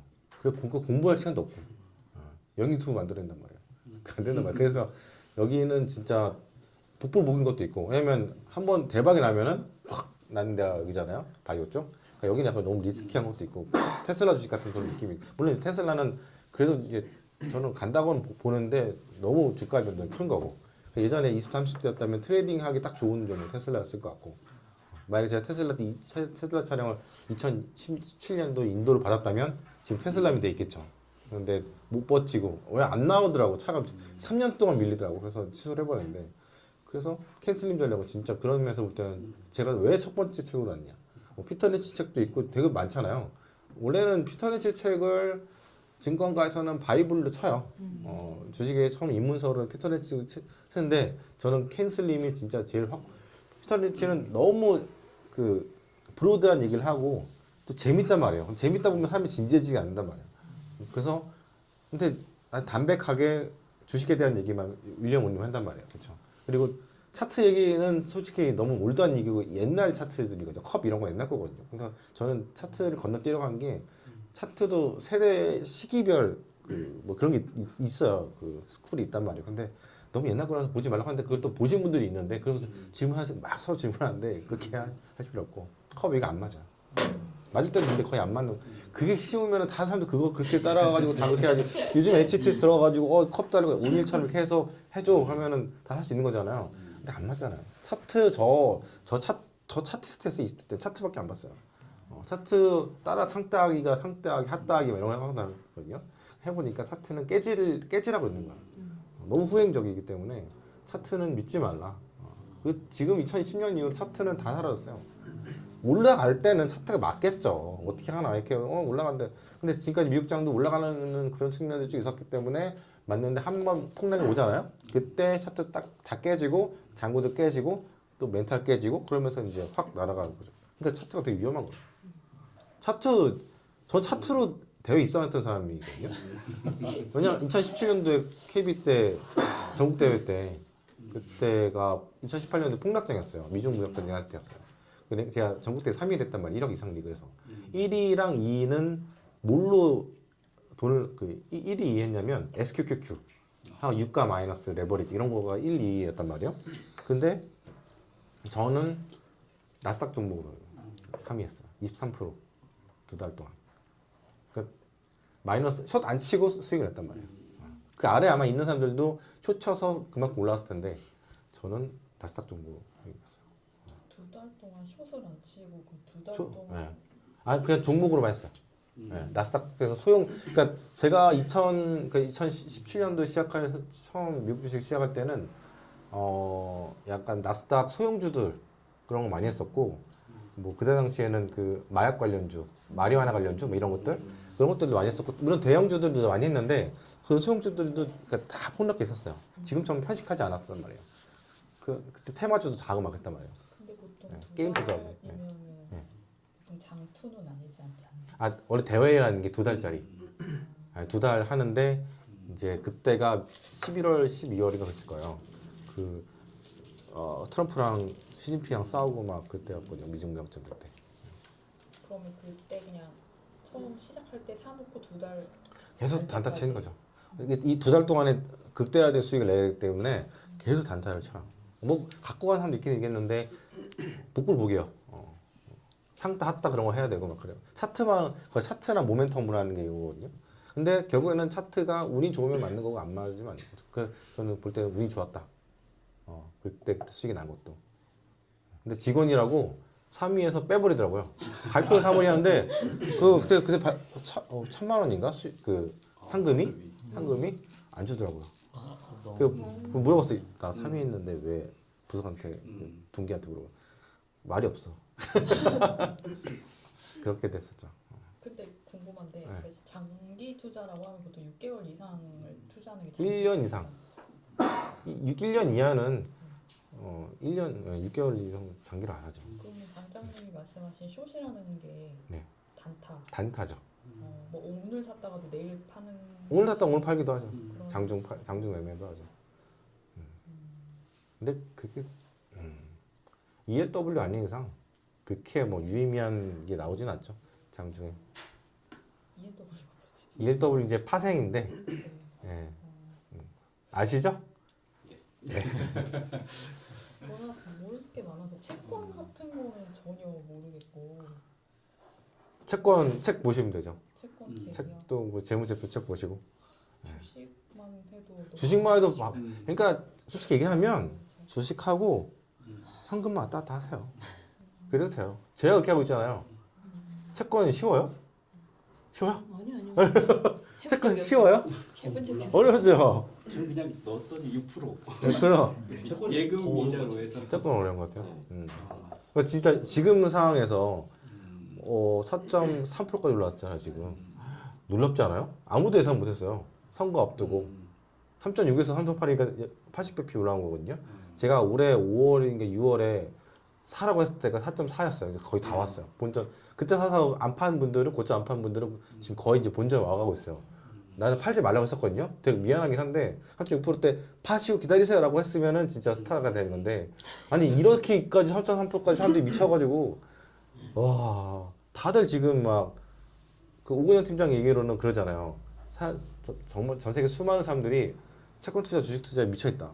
그래서 막 지금 막 무서우니까 너도 팔고 하니까 여기까지 내려온 거야 채권이. 채권이 역사상 이렇게까지 막 역동적으로 움직였던 적이 없어요. 80bp면은 와 80bp가 움직인 거죠. 3.6%에서 3.8인가까지 올랐다고. 여기서 4.5 가겠네 진짜. 놀라워 진짜. 그러니까 진짜 어려워 채권 투자가. 그러면 주식 채권으로 가게 되면 주식 시장은 빠지는 거예요. 주식 주식 시장에서 돈이 채권으로 그렇게 하는 수요도 있고 채권만 하시는 분도 있고 채권만 자금을 투입하는 그런 기관도 있고 주식도 주식만 하는 데가 있고 대부분 기관들은 주식만 하는 사람들은 주식만 하고 채권만 하는 사람들은 채권만 하고 이렇게 나눠져 있어요 데스크가. 보통 이제 왜 우리 은행에 금리가 높아지면 주식 시장에서 있던 돈이 이제 은행으로도 많이 전체적인 가잖아요. 돈이 네네네. 움직이니까. 그럼 주식 시장이 조금 빠지기도 하고. 근데 워낙 시중의 유동성들이 많이 풀려 있어가지고 그 깨진 지가 좀 오래됐어요. 지금 예를 들어서 채권 시장이 쭉 5%대 작년 10월쯤에 10년물 미국 국채금리가 5.5% 초반이었잖아요. 그래서 3.6%까지 올해 올라왔잖아요. 강세야. 채권이 엄청나게 강세가 된 거예요. 한 25% 이상 올라온 거거든요. 수익이 난 거예요. 채권 투자자들이 작년부터 지금까지 바로 전에 36%까지. 그러니까 작년 10월부터 올해 9월 달까지 9월 달까지는 25% 정도 수익이 난 거예요. 그 사이에 나스닥은 거의 40% 수익이 났어요. 그러니까 둘 다 강세가 된 거지. 옛날에는 거꾸로였는데 그래서 막 뭐지 제가 전략 중에서 레이 달리오가 하는 거 있잖아요. 레이 달리오 책 읽으신 분? 레이달리오가 이제 그 리스크 페리티 네. 예, 이제 원자재 비중, 뭐 채권 비중, 주식 비중 이렇게 조절을 하더라고 이 사이클에 따라서. 그거는 되게 근데 지금 그래서 채권하고 이제 그 주식 비중에 따라서 이렇게 비중을 조절하는 게 있거든요. 근데 고전략 펀드들이 다 망했어요. 최근 3년 동안. 왜냐면 채권이 강세가 되면은 주식이 약세가 되고 이런 게 있었는데 지금은 그게 깨져본 지 몇 년 됐어요. 가치가 가고 가치요.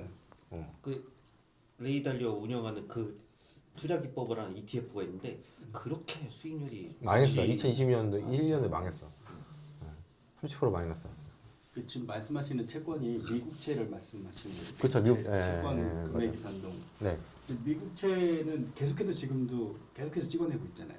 미국. 네, 맞아요. 계속 그러면 이제 유동성을 계속 공급되는 거고 트럼프가 돼도 계속 공급된다고 하는 거고 그런데 이제 금리를 이제 내린다고 하니까 더 그러면 유동성은 더 공급 전 세계 공급이 더 되는 거고. 아니요. 그게 어떻게 되냐면 미국 정부 재무부가 이제 국채를 발행하잖아요. 네. 그러면 한 번에 내가 거의 한 500조 정도를 네. 발행한단 말이에요.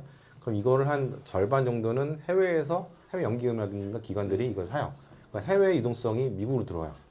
아. 그리고 절반 정도 50%는 미국에 있는 금융권들이 사요. 그래서 해외와 국내가 50%, 뭐 6대 4, 5대 4 만약에 그래서 미국이 지네들끼리 이기적인 성장을 한다는 게 돈을 다 고금리 5%, 우리나라 3.5%인데 걔는 5.2% 하잖아요. 그래서 돈을 다 흡수하니까 이제 확 뒤집어진 나라가 중국. 네. 그래서 계속 죽이고 있었던 거죠. 아, 또 그 거꾸로 기억을 있었네요. 하세요. 그런 얘기 많이 하잖아요. 그것도 네네네. 넘어 메커니즘 돈을 넘어가죠. 네. 이 돈을 풀었다가 미국이 양털깎이처럼 돈을 다 끌어와서 그런 일들이 계속 있었던 네, 거. 그동안. 그래서 중국이 지금 힘든 이유 중 하나가 자기들은 외화가 필요해, 달러가 필요한데 돈이 안 들어오고 다 미국으로 가버리잖아요.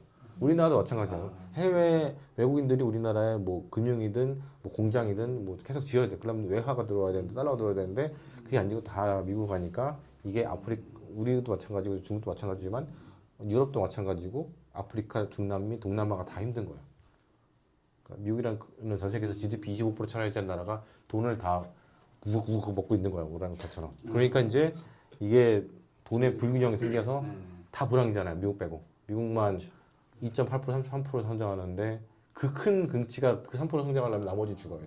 돈은 한계가 있으니까. 그래서 우리가 어디서 놀아야 되냐? 코스피가 아니라 미국에서 놀아야 되는데 돈이 몰리는 데서 장사 잘 되는 데 가서 자판에도 깔아놓고 뭐 핸드백을 팔아야지 뭐 안 되는 데서 있어봐. 그러면 안 되잖아요. 그렇죠? 한국에서 진짜 그런 거죠. 그래서 똑똑한 사람들이 이미 700만 명이 미국에 투자하고 있는 거죠. 한국 사람들이. 지금 코스피는 1,400만 명이 투자하고 있고 700만 원 얘기를 올해 처음 들었거든요. 와, 100만 명, 200만 명 했던 게 엊그제인데 벌써 700 한국 사람들이 빨라. 빠른데 늦어. 지금 가면 뭐해? 나스닥 여기 이렇게 있는데. 저는 2017년도에 시작을 했는데 미국 주식은 그때는 진짜 다 물방울 기반이었어요. 그때도 고평가 논란이 있었는데 근데 계속해서 빅테크들은 돈을 잘 벌었고 테마들도 계속 있었고 그때도 되게 영했어요. 그 시장 자체가 전체적으로 되게 깨끗했는데 지금은 테크만 가니까 그게 조금 약간 좀 깨름직한 거죠. 전체적으로 다 건강하게 가는 게 아니고 근데 거기다 또 이제 경기에 대한 그런 둔화라는 그런 의구심도 있고 또 지표가 되게 엇갈리잖아요. 어떤 건 고용이 되게 좋게 나오는데 어떤 건 되게 낮게 나오고 확실한 건 근데 구인이 이렇게 쭉 줄어들고 있다는 거 뭔가 식어가는 그런 느낌이 좀 있다는 거 2.8%가 이번에 GDP가 나왔지만 그것도 약간 뭔가 속 느낌이 좀 있고 왜냐면 힘든 데는 되게 힘들고 막 이러니까 그래도 한국보다는 낫다. 한국의 GDP가 얼마나지? 1%대 나왔나요? 내년에는 마이너스 얘기도 나오고 있고 0.5% 얘기도 나오고 있고 우리는 받아줄 이민도 없고 미국은 계속해서 300만, 400만 명씩 받아 먹었었고 오지 말라 그래도 들어오지. 네, 어제 뭐담 넘어 오지 않아요? 담 넘어서 오기 되게 편하게 돼 있어. 트럼프가 담 쌌다가 말았거든요. 다 못했거든요. 제가 가서 봤는데 야, 이거 되게 쉽겠는데? 되게 쉽게 돼 있어요. 그것도 뭐냐면 하루에 몇십만 명이 그 샌디에고에서 멕시코 티juana로 왔다 갔다 차로 왔다 갔다 하거든요. 엄청난 행렬이 있거든요. 우리나라 태그 시간 때 그 88 저 넘어가는 거지. 여기도 막힌 데가 있죠. 어디가 있겠죠. 근데 넘어가는 것은 엄청난 사람이 오는데 그거 그냥 사진만 그냥 영상만 찍어요. 그러니까 우리나라 톨게이트 같은 데를 다 지나간단 말이에요. 카메라 한 10개 정도 있는데 그거 보고 이제 그냥 지나간단 말이에요. 그러니까 야 이거 누가 사람이 차 아래 내려가서 이렇게 해도 봐도 될 것 같고 막 그런 느낌? 그래서 저도 미국에서 나올 때 신고 안 하고 나왔어요. 신고 안 하고 나왔어요. 그냥 떠밀려가지고 하다 넘어가. 영상에 나오거든요. 야, 너 어떻게 해? 너 어떻게 해? 원래는 정식으로 저는 이 나라 나가겠습니다 하고 나와야 되고 차도 이제 딱 신고하고 나와야 되는데 미국에서 차를 타고 그냥 그대로 내려온 거예요 여기까지. 그래서 약간 고민했어요. 이번에 한국 올 때도 휴스턴 경유인 거야. 그래서 아 미국에서 잡히겠는데 뭔가 좀 불안하다는 느낌이 살짝 있었는데 그냥 확인도 안 하고 에스타 살아있는 것만 보고 패스해서 넘어가더라고요. 아 괜찮은 거구나. 왜냐면 또 에스타 홈페이지 가보면 저는 계속 미국에 있는 걸로 나온단 말이에요. 신고를 안 하고 나왔기 때문에 그냥 미치겠는 거예요. 그래서 들어간 나라가 뭐 예를 들어서 저 LA로 들어간 거 인까지 나와 아웃이 없어. 그랬는데 어쨌든 간에 네, 그렇게 된 거더라고요. 그런 기간에 맞춰서 들어가셔야 되는 거예요? 석 달 차렸어요. 무비자 석 달이잖아요. 한국인 무비자 석 달. 그래서 석 달 뭐 1년 됐는데도 제가 미국에서 떠난 지 1년 됐는데도 아웃이 없어. 아웃이 안 찍혀 있는 거예요. 그런데도 그렇게 그런데도 아무 문제 없이. 아무 문제 없어요. 차도 뭐 차는 이제 미국에서 나온 지 1년이 넘었기 때문에 그 1년 우리나라도 1년마다 뭐 갱신하고 뭐 이런 게 있잖아요. 차 검사하고 말소. 그 예, 해야 되는데 그것도 말소가 된 거죠. 그러니까 다시 못 들어가 이 차는. 그냥 완전 새 된 거죠. 낙동강 우리가 된 거죠. 와. 그래서 어쨌든 잘 들어와서 이번에도 다시 나리타에서 휴스턴에서 이렇게 유나이티드 에어라인 딱 넘어갔어요. 그 불법으로 거기 들어가신 분들은 거기에서 어떤 생활을 하고 계시나요? 즐거운 생활 하겠죠. 왜냐면 티juana에서 저기까지 그 티juana 사람들, 멕시코 사람들이 남미 사람들이 다 미국에 가고 싶어요. 가는 순간 어떤 일이 펼쳐지겠어요?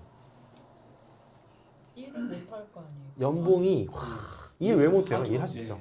가면은 불법이란 들어갔는데 다 불법 아래서 일을 하죠.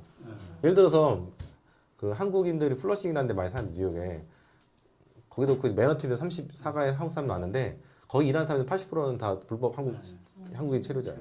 네.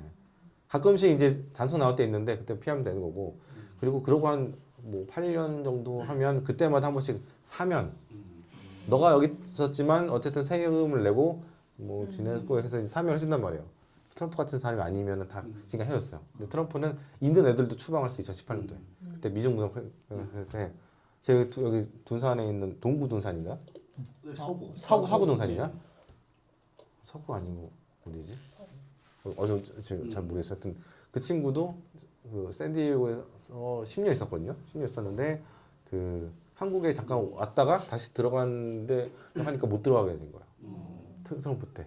그 제 전 여친도 2018년쯤에 걔는 미국에서 학교를 쭉 다니고 월가에서 일을 했었거든요.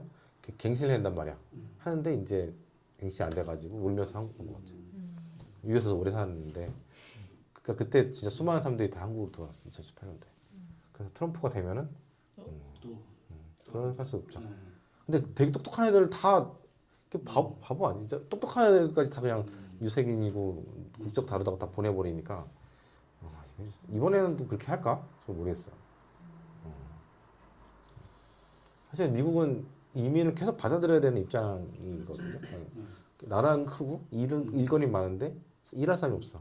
왜냐면 걔들은 주식을 사서 쭉 갖고 있나 봐요. 노는 애들 되게 많아. 코인도 그렇고. 그러니까 우리나라는 금융교육이 잘 안 됐잖아요. 금융교육이 잘 안 됐으니까 이제 뒤늦게 이제 30 중반 뭐 후반 돼가지고 이제 공부하고 하는데 이제 애가 울고 있고 막 눈에 안 들어오고 그렇잖아요. 그러니까 이제 늦게 시작돼 금융 공부가. 금융 공부도 안 되는데 금융 치료부터 받아. 근데 이제 20대 때 또 10대 때부터 아버지가 주식을 하고 있잖아요 이미. 그러면 그런 것도 얘기 듣고 학교 때도 애들한테 듣나 봐요. 그러면 이제 하나하나 우리나라 한 40년 50년 늦은 거죠. 그렇게 예를 들어서 저 누구야 그 워렌 버핏도 7세 8세 뭐 이럴 때 그 다르잖아. 우리도 7세 8세 애들 뭐예요? 집에 있잖아요, 그렇죠? 그러니까 다른 거죠. 그래서 돈을 많이 그러니까 구직 단념자들이 되게 많은 이유가 미국에 그거 같아요. 어렸을 때부터 투자를 오랫동안 하면서 갖고 있는 게 많아. 그래서 일을 할 필요가 없어. 되게 그 비율 높아요. 그게 다 그런 애들인지 모르겠는데 일 안 하고 집에서 노는 애들 되게 많아. 젊은 애들이. 그래서 한번 물어본 적 있어요. 제가 멕시코에 있을 때, 산크리스토발 있을 때 텍사스에 온 친구가 있어가지고 자기는 코인 갖고 있다는 거야. 그리고 치앙마이 있을 때도 코인 갖고 있는 거야. 그러니까 평생 일할 필요가 없대. 근데 아끼면서 하는 거고 애들 물욕이 없어요. 그러니까 돈을 쓸 필요도 없고 별로 한 달에 뭐 100만 원도 안 쓰고 80만 원도 안 쓰니까 그냥 그러고 이제 세월아 내월아 사는 거죠. 얼굴은 뭐 해오는 멀쩡한데. 근데 일단 한국 사람들은 이제 한국에 살면은 쓰는 돈이 많잖아요. 차도 하차감이 있어야 돼. 제가 안성에 있잖아요. 안성하면 뭐 안성라면이랑 안성 맞춤밖에 없잖아요. 차들이 얼마나 와, 다 제네시스야. 나 아반떼인데. 진짜 와, 저도 하차감을 되게 중요시하는 사람이었는데 야, 내 주변에 좋은 차가 내가 제일 안 좋은 차야. 서울 가도 말할 것도 없고. 근데 안성 분들은요 차들이 와 중심가 있어서 다 되게 있어. 거기서 개발을 많이 해서 그런 수익을 얻는 경부 고속도로 뭐 제2 뜬다고 지나간다고 하더라고. 네. 올해인가 내년인가. 그래서 보상받으신 분들이 그럼 그 생각 못했네. 그 얘기는 들었는데 네. 그렇게 연결돼서 토지 보상. 네. 못해도 G70, G80이고 GV80 막 그래서 야 안성에 못 살겠어요. 돌아가면 대전으로 내려와야겠어. 아니 대전 제가 많이 돌아다니지 못해가지고 이번에 아무튼 성심당. 성심당. 성심당은 근데 빵이 바뀌었다고 하는데 제가 못해. 빵 수준은 아니에요. 보기가 다르게. 그리고 빵을 이제 줄여야 되기 때문에 성심당 줄 서서 그렇게 안 먹어요. 근데 200m의 줄이 그 아니, 스타벅스까지 줄 있어요. 서울에서 여행용 캐리어 그러셔갖고 다 먹어서요.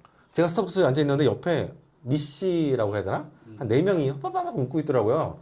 근데 나중에 한 1시간 지나니까 어떤 여성 3명이 이만큼씩 듣고 있어가지고 맞아. 와가지고 이렇게 나누더라고. 고생했습니다. 커피 뭐 드실래요? 하더라고. 그래서 대신 가위바위보해서 줄 선 그런 케이스도 있고. 그리고 호기심에 그냥. 예. 아니 그분들도 대전 분이셨던 것 같아요. 예. 아니 요즘 보니까 며칠 전에 어떻게 하다 성심당 생각나 검색하다 보니까 성심당 지하에 빵 보관료도 받더라고요. 캐리어는 얼마, 와. 이건 얼마. 보관해 지하에. 네. 그래서 얼마나 많으면 보관료까지.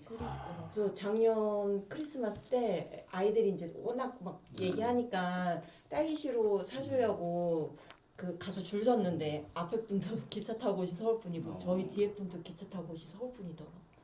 근데 그 전전날인가가 새벽 5시부터 줄 서서 이렇게 빙글빙글 돌았다. 그거 할 수 있어요? 전 못해요.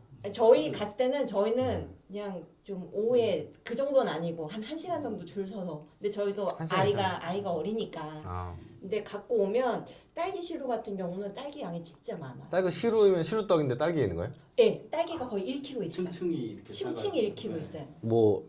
그 뭐지? 그러니까 시루떡에 그 이렇게 팥 들어가는 그 있잖아요. 그 층이 딸기 층이라고 딸기 비싸. 했어요. 그게 맛있나? 이상한데? 근데 좀 희한하네. 엄청 달죠. 여기 초코 시트 이런 거. 초코도 있어요? 그러니까 그 시트 자체가 빵 자체가 초코빵 이런 거. 시루인데? 시루떡인데? 아니 시루떡 아니고. 시루는 아니고. 그냥 명칭이 그런 거죠. 명칭. 모양이 시루. 네, 시루떡처럼 시루. 하고 네. 그 사이에 팥은 다 딸기. 빵이 매칭으로. 떡이에요. 저기 아니, 빵이죠. 케이크인데 밑에가 이제 초코 케이크 이렇게 네. 요게 초코, 그 위에 딸기, 그 위에 초코 시트 또 딸기. 그래서 이렇게 싸는데 들면 엄청 무거워요. 뭐야? 네. 그 딸기야. 근데 딸기 시루 처음 나올 때 딸기 크기 그렇게 작지 않았거든요. 근데 최근에는 잘했어. 워낙 이렇게 너무 많이 나가니까 아마 그게 딸려서 그런지 모르는데 딸기 크기가 많이 좀 줄긴 줄어서 그렇다고 양이 줄은 건 아닌 것 같고. 아마 딸기가 이제, 줄었다? 네, 그러니까 크기가 처음 나왔을 때에 비해서. 근데 뭐 사가시는 분들은 이것도 훌륭하죠. 여기가 원래 그러니까 튀김 소보루랑 튀김, 이런 취소, 게 취소. 유명해요. 맞아요. 그건 배달되잖아. 근데 그것도 이제 식어도 냉장고에 넣었다 먹으면 오히려 고구마 그 소보루가 더 맛있더라고요. 냉장고에 뒀을 때. 근데 제가 예전부터 성심당 전 동부 사니까 자주 이용을 했었거든요. 자주 이용하다가 이제 가격이 비싸서 점점 안 먹게 되고 그때 이제 맞아요. 들어오기 시작한 게 파리바게트니 맞아요. 또레즈니 이런 게 공장빵들이 들어오고 가격이 저렴했어요.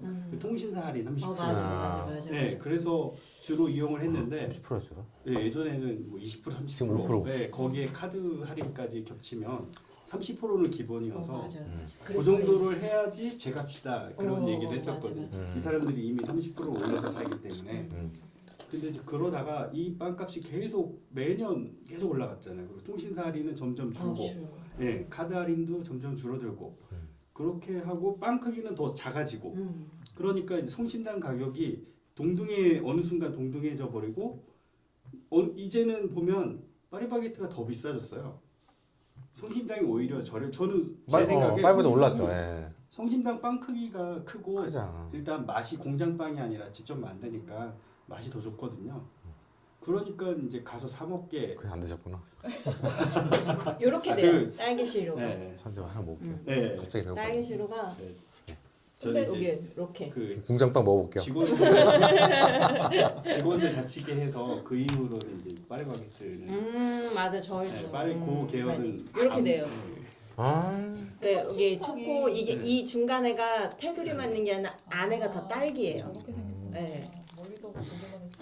근데 생크림이 성심당은 좀 좀 맛있는 다르죠. 거. 네. 옛날보다 달라졌어요. 근데 저는 그래서 맞아. 롤 케이크 있어요. 생크림 롤 케이크. 우유 롤. 네. 맞아. 그거 저는 맛있어졌더라고요. 가면은 그거 사거든요. 그게 가격 대비 되게 괜찮고 생크림도 느끼하지 않고 시원하게 먹으면 어쩔 땐 맞아. 케이크 그 생일 케이크 대신에 뭐 이렇게 사갈 때도 있고 되게 담백하고 생크림이 담백하고 맛있더라고요. 약간 뭐 생크림 밀푀유 같은 느낌? 송심당이 잘 된 이유는 파리바게트랑 뚜레쥬가 너무 올렸다. 맞아. 아, 맞아. 그게 정답이네. 네. 맞아. 저 약간 풀렸어요. 궁금증이 왜 이렇게 그러니까 너무 가성비 있는 제품이 돼버린 거죠. 예전에는 가성비 있는 게 맞아요. 아니었거든요. 근데 줄 서서 그까지 먹을 정도는 아닌데 사실. 근데 옛날보다 맛은 있어졌어요. 좀 다양해졌고 예전에는 튀김 소보루 이런 거 없었어요. 아니요. 근데 주상품이 아니었고 다른 좀 특이한 빵들을 많이 만들었죠. 좀 재료 아끼지 않고 그 스타일이 송심당이거든요. 아끼지 않고 맞아. 했는데 시식도 잘하고. 가격은 뚜레쥬르의 2배, 파리바게트 2배였는데 얘네들이 올려버리니까 송심당이 완전 혜자스러운 가격이 됐죠. 근데 확실히 생크림이 우유 맛이 나요. 네. 성심당이 우유 맛이 나서 되게 깔끔해요. 되게 막 기름진 느낌이 안 나고 그런 거 괜찮고 그 주변에 보니까 그 상권이 숙소 에어비앤비로 많이 활용이 되더라고요. 맞아. 보니까 중구 대전역 얼마 전에 빵 축제 했잖아요. 네네네. 친구들 놀러 와가지고 그냥 그쪽 어떻게 하다 보니까 알아봤는데 에어비앤비 숙소가 다 매진이 된 거예요. 거의 그쪽 상권을 다 살리고 있을 정도로. 맞아요. 제가 그 주변을 못 가요. 너무 막혀가지고. 저희 애들도 거기 가겠다고 신랑이랑 같이 갔다가 2시간 동안 그 근처에서 진입도 못하고 그래서 지쳐갖고 그냥 왔는데 그날 대전역 이렇게 역사를 이렇게 지나가는데 다 성심당 빵pun트 거기 막 사람 쫙 깔려있고 그런 광경 처음 봤다고 저희 신랑이 그 얘기는 해주더라고요. 1년 전만 해도 그냥 시간대만 잘 맞추면 대전역 안에 있는 송심당이나 뭐 시내에 있는 송심당 이런 데 쉽게 갈 수 있었거든요. 맞아.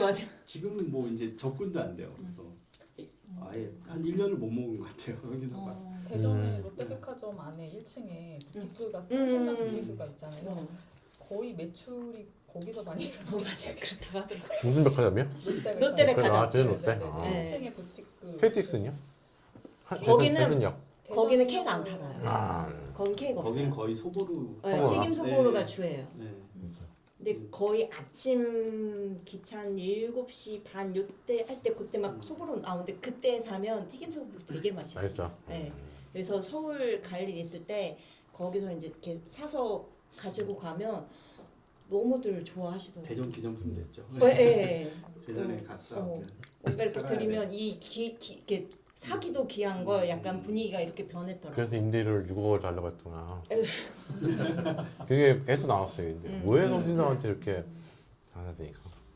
사회공헌도 많이 하는데 6억을 때린 건 좀 그렇잖아요. 근데 공헌은 진짜 많이 하세요. 봉사 진짜 많이 그 하시고. 국회의원 국민의힘 국회의원이 특혜다 뭐 똑같이 16%를 뭐 해야 된다 뭐 그 얘기를 하는 바람에 일단 이거부터 네. 청약도 하시고. 공장빵이 이렇게 맛있지? 먹을 거 그렇게 없나 대전에 진짜 빵 말고 빵, 칼국수, 두루치기 다 대전 밀가루네. 대전은 다 밀가루의 도시라고 하죠. 아, 두루치기 좋다. 오늘 기사 뜬 거 봤는데 성심당이랑 대전 농림진흥원이랑 해서 밀밭 프로젝트 해가지고 밀밭을 만들어서 관광 상품. 밀밭? 네, 그러니까 성심당에서 이제 그 재배 뭐 이렇게 해서 연계해갖고 그거 개발한다고 기사 뜬 거는 봤어요. 그러니까 오죽하면 유튜브 댓글에 가끔 보면 대전시가 아니라 성심시라고 요즘은 그렇게 돼. 성심광역시. 네, 그렇게 돼 있더라고요. 성심당. 그래서 뭐 사람들 뭐 성심당뿐만이 아니라 뭐 몽심 뭐 이런 거 네, 되게 좋아하고 그러니까 성심당 하나 뜸으로써 대전에 여러 빵집들이 다들 그냥 이렇게 돼서 마들렌이 맛있다고. 그렇다고 몽심의 합니다. 마들렌. 네, 그렇대요. 저도 먹어보진 않았는데 하고 뭐 정동문화사 이런 데서도 밖에서 뭐 1시간 반씩 줄 서서 들어가서 막 빵 사고 이러시는 것 같더라고요. 이제 빵의 도시가 된 것 같아요. 대전 경기는 어때요?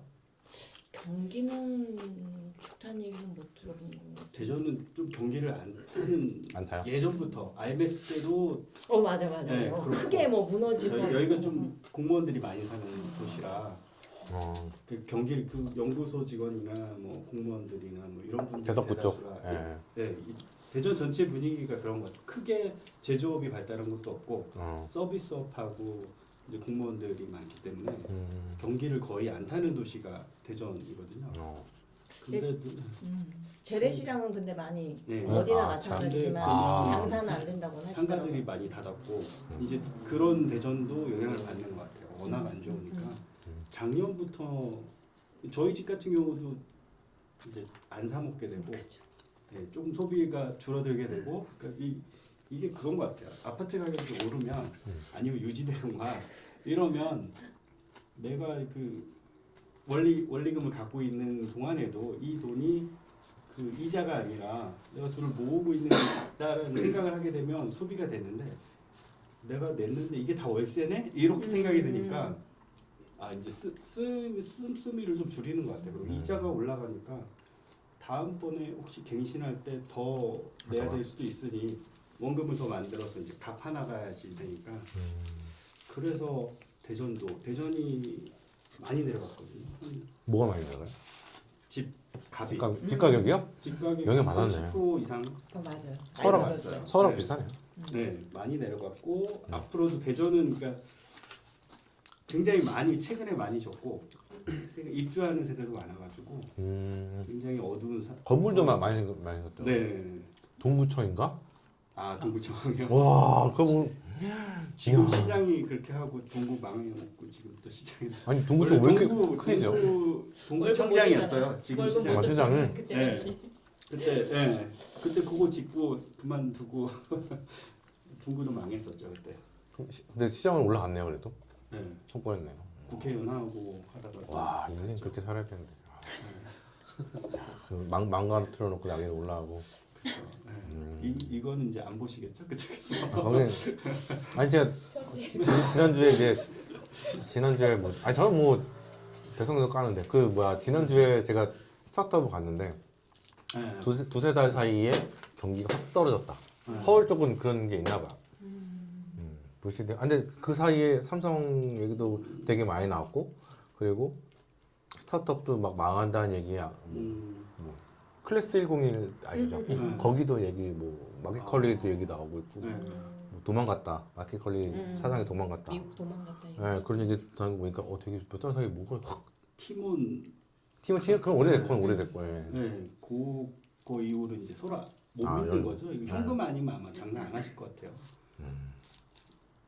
전쟁도 그렇고 그래서 뒤숭숭한 뭐 하나 잘 되는 것도 사실 없고 들리는 소리도 그렇고 전 대통령을 믿습니다. 대통령님, 우리 오빠 믿어요. 아, 우리 오빠 너무 똑똑한 오빠.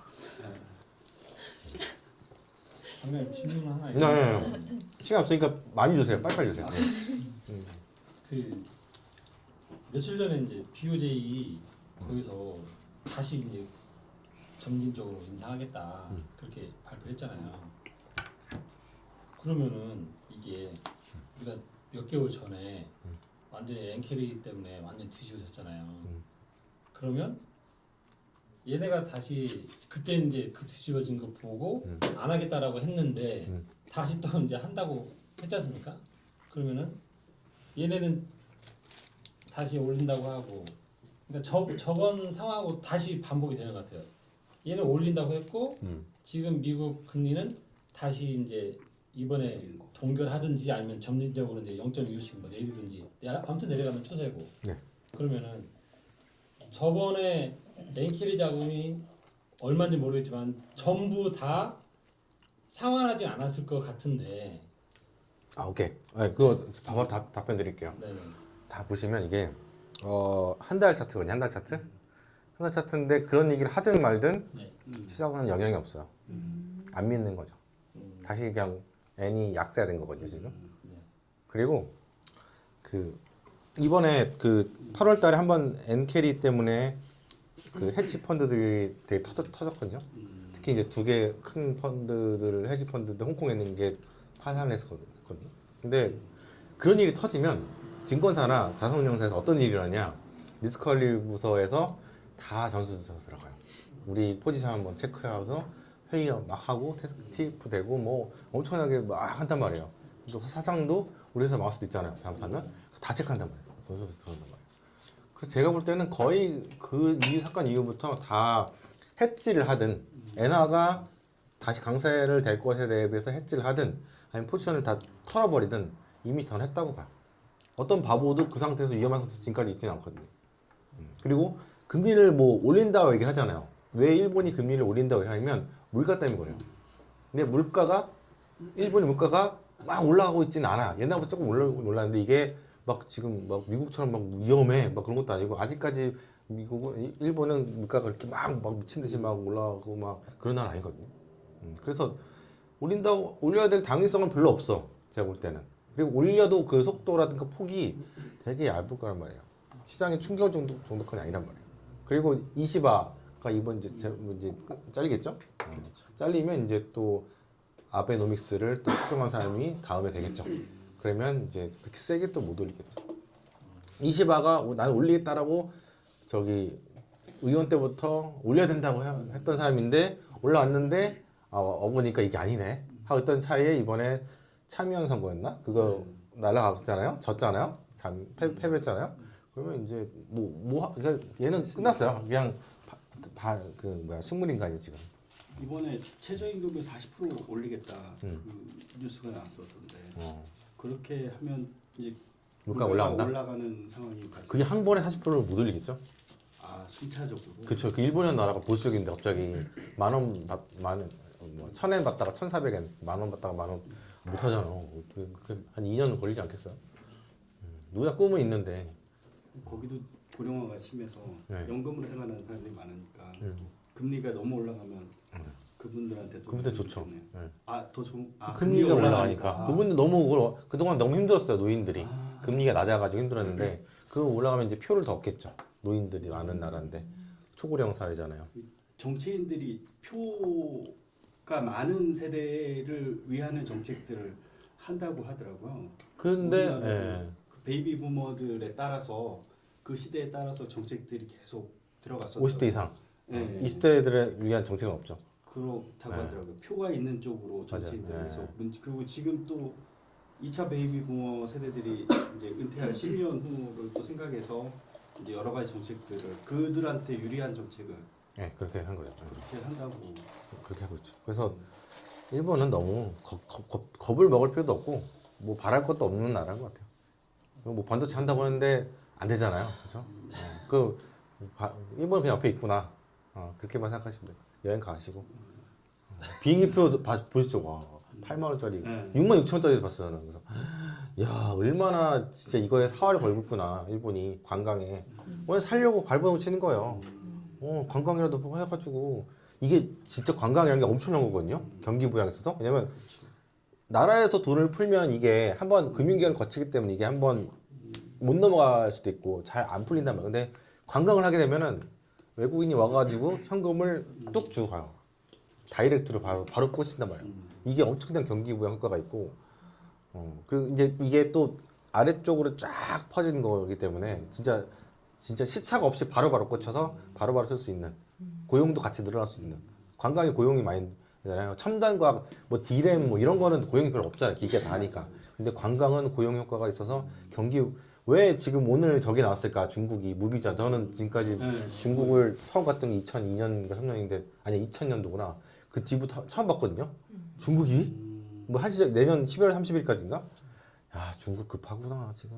많이 힘들다. 돈을 막 푼다고 얘기하는데 공산당이 하는데 저는 그런 생각했어요. 오늘 어떤 생각이냐면 야, 50% 공산당이 할 수 있는 전략이 100가지라면 한 50을 한 것 같다 지금.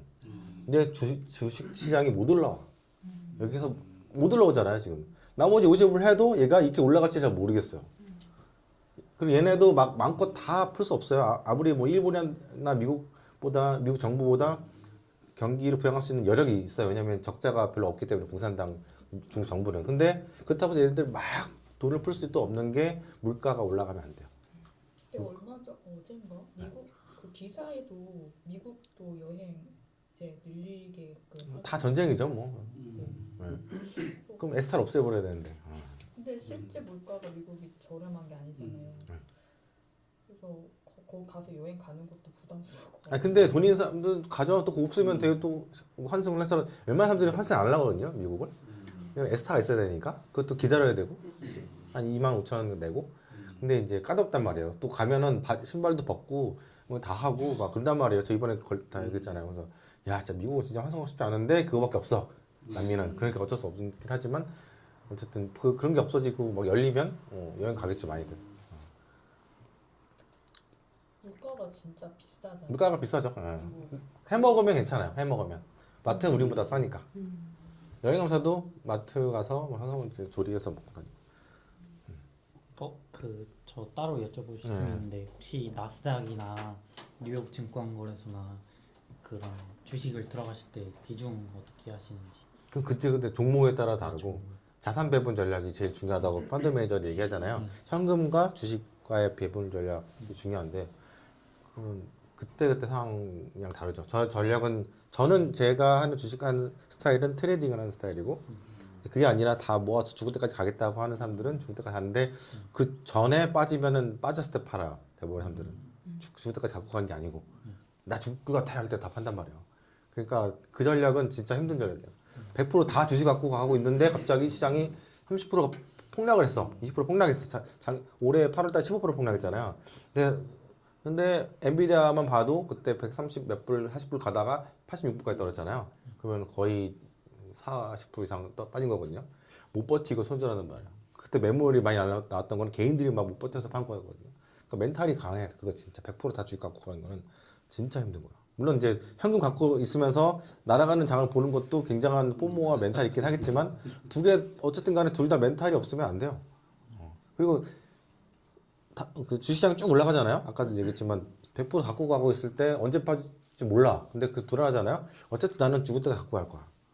아니면 뭐 내 자식한테 10년 뒤에 물려줄 거야. 그런 마인드가 아니면은 빠지면 뭐 내 자식한테 주지. 아니면 나 현금 더 있으니까 뭐 더 넣지. 집 팔아서 주식 더 사지. 뭐 이렇게 합리화를 시킬 수 있는 그런 게 필요하죠. 자기 본인만의. 또 팔지 말고 폭락 때 파는 건 되게 바보고 이 종목이 뭔가 문제 있을 때 파는 거는 균열 있을 때 파는 거는 애플을 왜 팔았을까 버핏이 한번 고민해 보는 거죠. 저는 딱 처음에는 애플의 성장성이 꺾인 거랑 그리고 주주 환원에 대해서 그런 게 예전에만 못하다 그걸 좀 유심히 봤는데 하나는 저기 해리스 그러니까 보유 주식 수익에 대해서 과세 요것도 크겠구나. 왜냐면 그 4,500% 수익을 났기 때문에 애플에 대해서 버핏이 그래서 많이 판 것 같아요. 그리고 또 시장을 좀 비관해서 보는 것도 있겠죠. 그러니까 다 같이 판 것 같고 주식을 걔만 판 게 아니고 다른 것도 팔았으니까. 근데 약간 그래도서는 이것도 좀 클 수 있겠구나. 세금에 되게 예민한 사람이고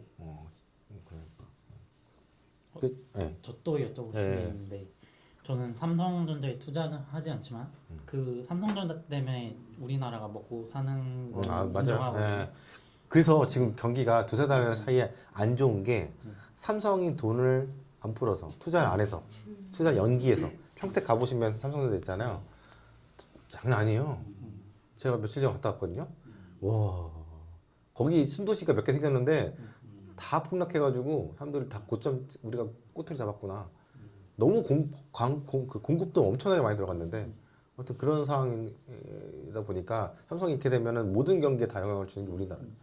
세금도 그렇고 지금 서초구가 지금 작년에 돈이 없어가지고 얘네가 현대차랑 저기가 이게 세금으로 먹고 사는 서초구가 근데 야 삼성이 확 망해버리고 현대기아차는 좀 올라왔는데 삼성은 못 커버하죠.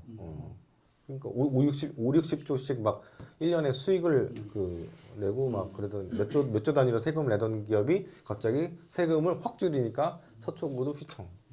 그렇게 된 거죠. 근데 삼성 그 보유율을 보면 외국인이 51% 이상인데 왜 그러냐면 IMF 때 막 나라 망했을 때 그때 외국인들이 채권, 주식, 채권을 거의 다 팔았어요. 미국인들은. 그리고 주식 그리고 부동산 중에서 여러 부동산들이 있긴 하지만 특히 테헤란로에 있는 건물들 많잖아요. 딱 거기 있는 건물도 다 주주인이 다 미국. 그리고 은행들 그리고 정유회사 이렇게 약간 편하게 놓고 배당 받아 먹을 수 있는 기업들. 그 경제 성장률 정도 수준의라든가 인플레이션 해지 정도 되는 수준의 주식 상승률을 있는 그런 것들은 연기금들이 되게 좋아하죠. 장기 완전 장투하는 애들이. 그래서 연기금들이라든가 장투하는 뱅가드라든가 뭐 이런 애들이 많이 들어가서 이제 장기 투자.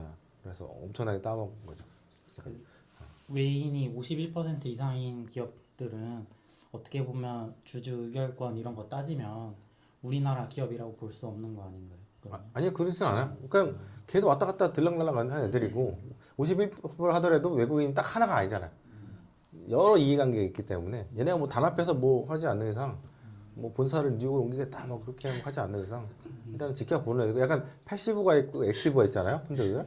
옛날에 사버리 뭐 옛날에 뭐 그 누구냐 저기 소버리 조지 소로스 같이 액티브한 애들은 뭐 이런 사람들은 이제 막 주주 의결권 써가지고 그 삼성전자를 뉴욕에서 상장시키자 이런 애도 있긴 하겠지만 50% 이상 얘네들 비중이 얼마 안 되죠.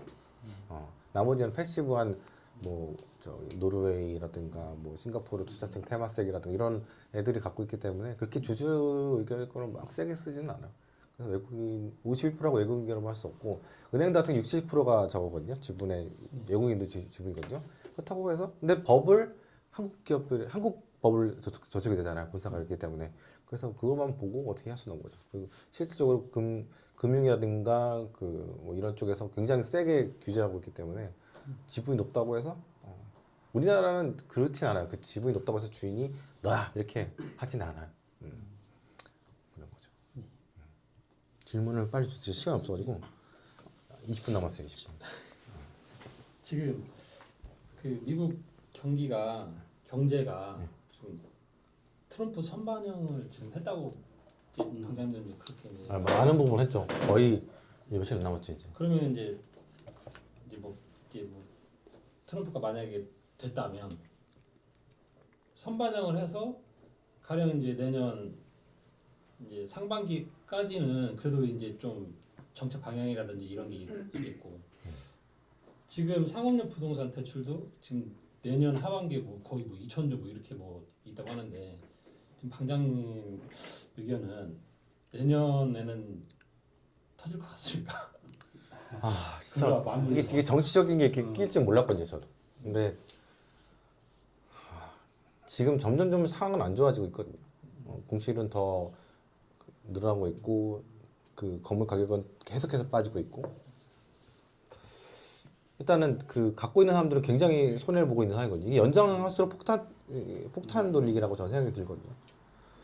그래서 그래 뭐 트럼프가 방법을 낼 수도 있긴 하겠지만 근데 기존에 갖고 있던 사람들이 거의 자유민주주의 국가잖아요. 지금 금리도 내려간 상태에서 내가 이거 더 받으면서 연장하는 거는 나는 별로야 라고 하면 그러면 이제 문제가 생기기 시작한 거죠. 그리고 이제 또 한편으로 이제 다른 이제 뉴스나 이런 유튜브를 보면은 상업용을 주거용으로 이제 바꾸는 것도 있지만 많은 양은 아니고 네, 맞아요. 또 지금 손해를 보고 팔아서 선박들이 일어나잖아요. 이 양이 얼마인지는 정확히 모르겠지만 만약에 이 양이 많다라고 하면은 많아진다라고 하면 이제 이 시점부터 이제 버티는 사람들이 더 많아져서 그런 폭락 가능성은 진짜 조금 줄어들지 않을까. 그러니까 마이너스 90%짜리 빌딩도 나오고 있고 그 유명하다는 아이언 빌딩하고 다리미 빌딩 뉴욕에 있는 거 그것도 지금 다 공실이래요. 그런 걸 누가 사겠냐 이 말이에요. 살 때도 봐가면서 사야 될 거 아니에요, 그렇죠? 근데 이거는 또 재건축도 할 수 없어. 역사적인 건물이야. 그러면 아무도 안 사는 거야. 그러면 터지긴 터지게 된다. 그럼 거의 노총각 노처녀가 결혼을 못하는 이유가 있잖아, 그렇죠? 그거가 똑같은 거 같아. 안 팔리면 계속 안 팔린 거예요. 하기 때는 큰거 오겠는데. 그거 모르겠어요. 그래서 와 이건 한 번은 봐줬죠. 저 그때는 기준금리가 5%가 넘었으니까. 그거 더 받고 오케이, 뭐 1년 더 기다려주지. 했는데 이번 이제 오니까 비커스 하면서 막 떨어지잖아요. 그럼 3%가 처음에 3.5%? 아 이거 어디 해야 되나? 바로 전에 5.2%였는데 안 해. 문제가 터질 거야.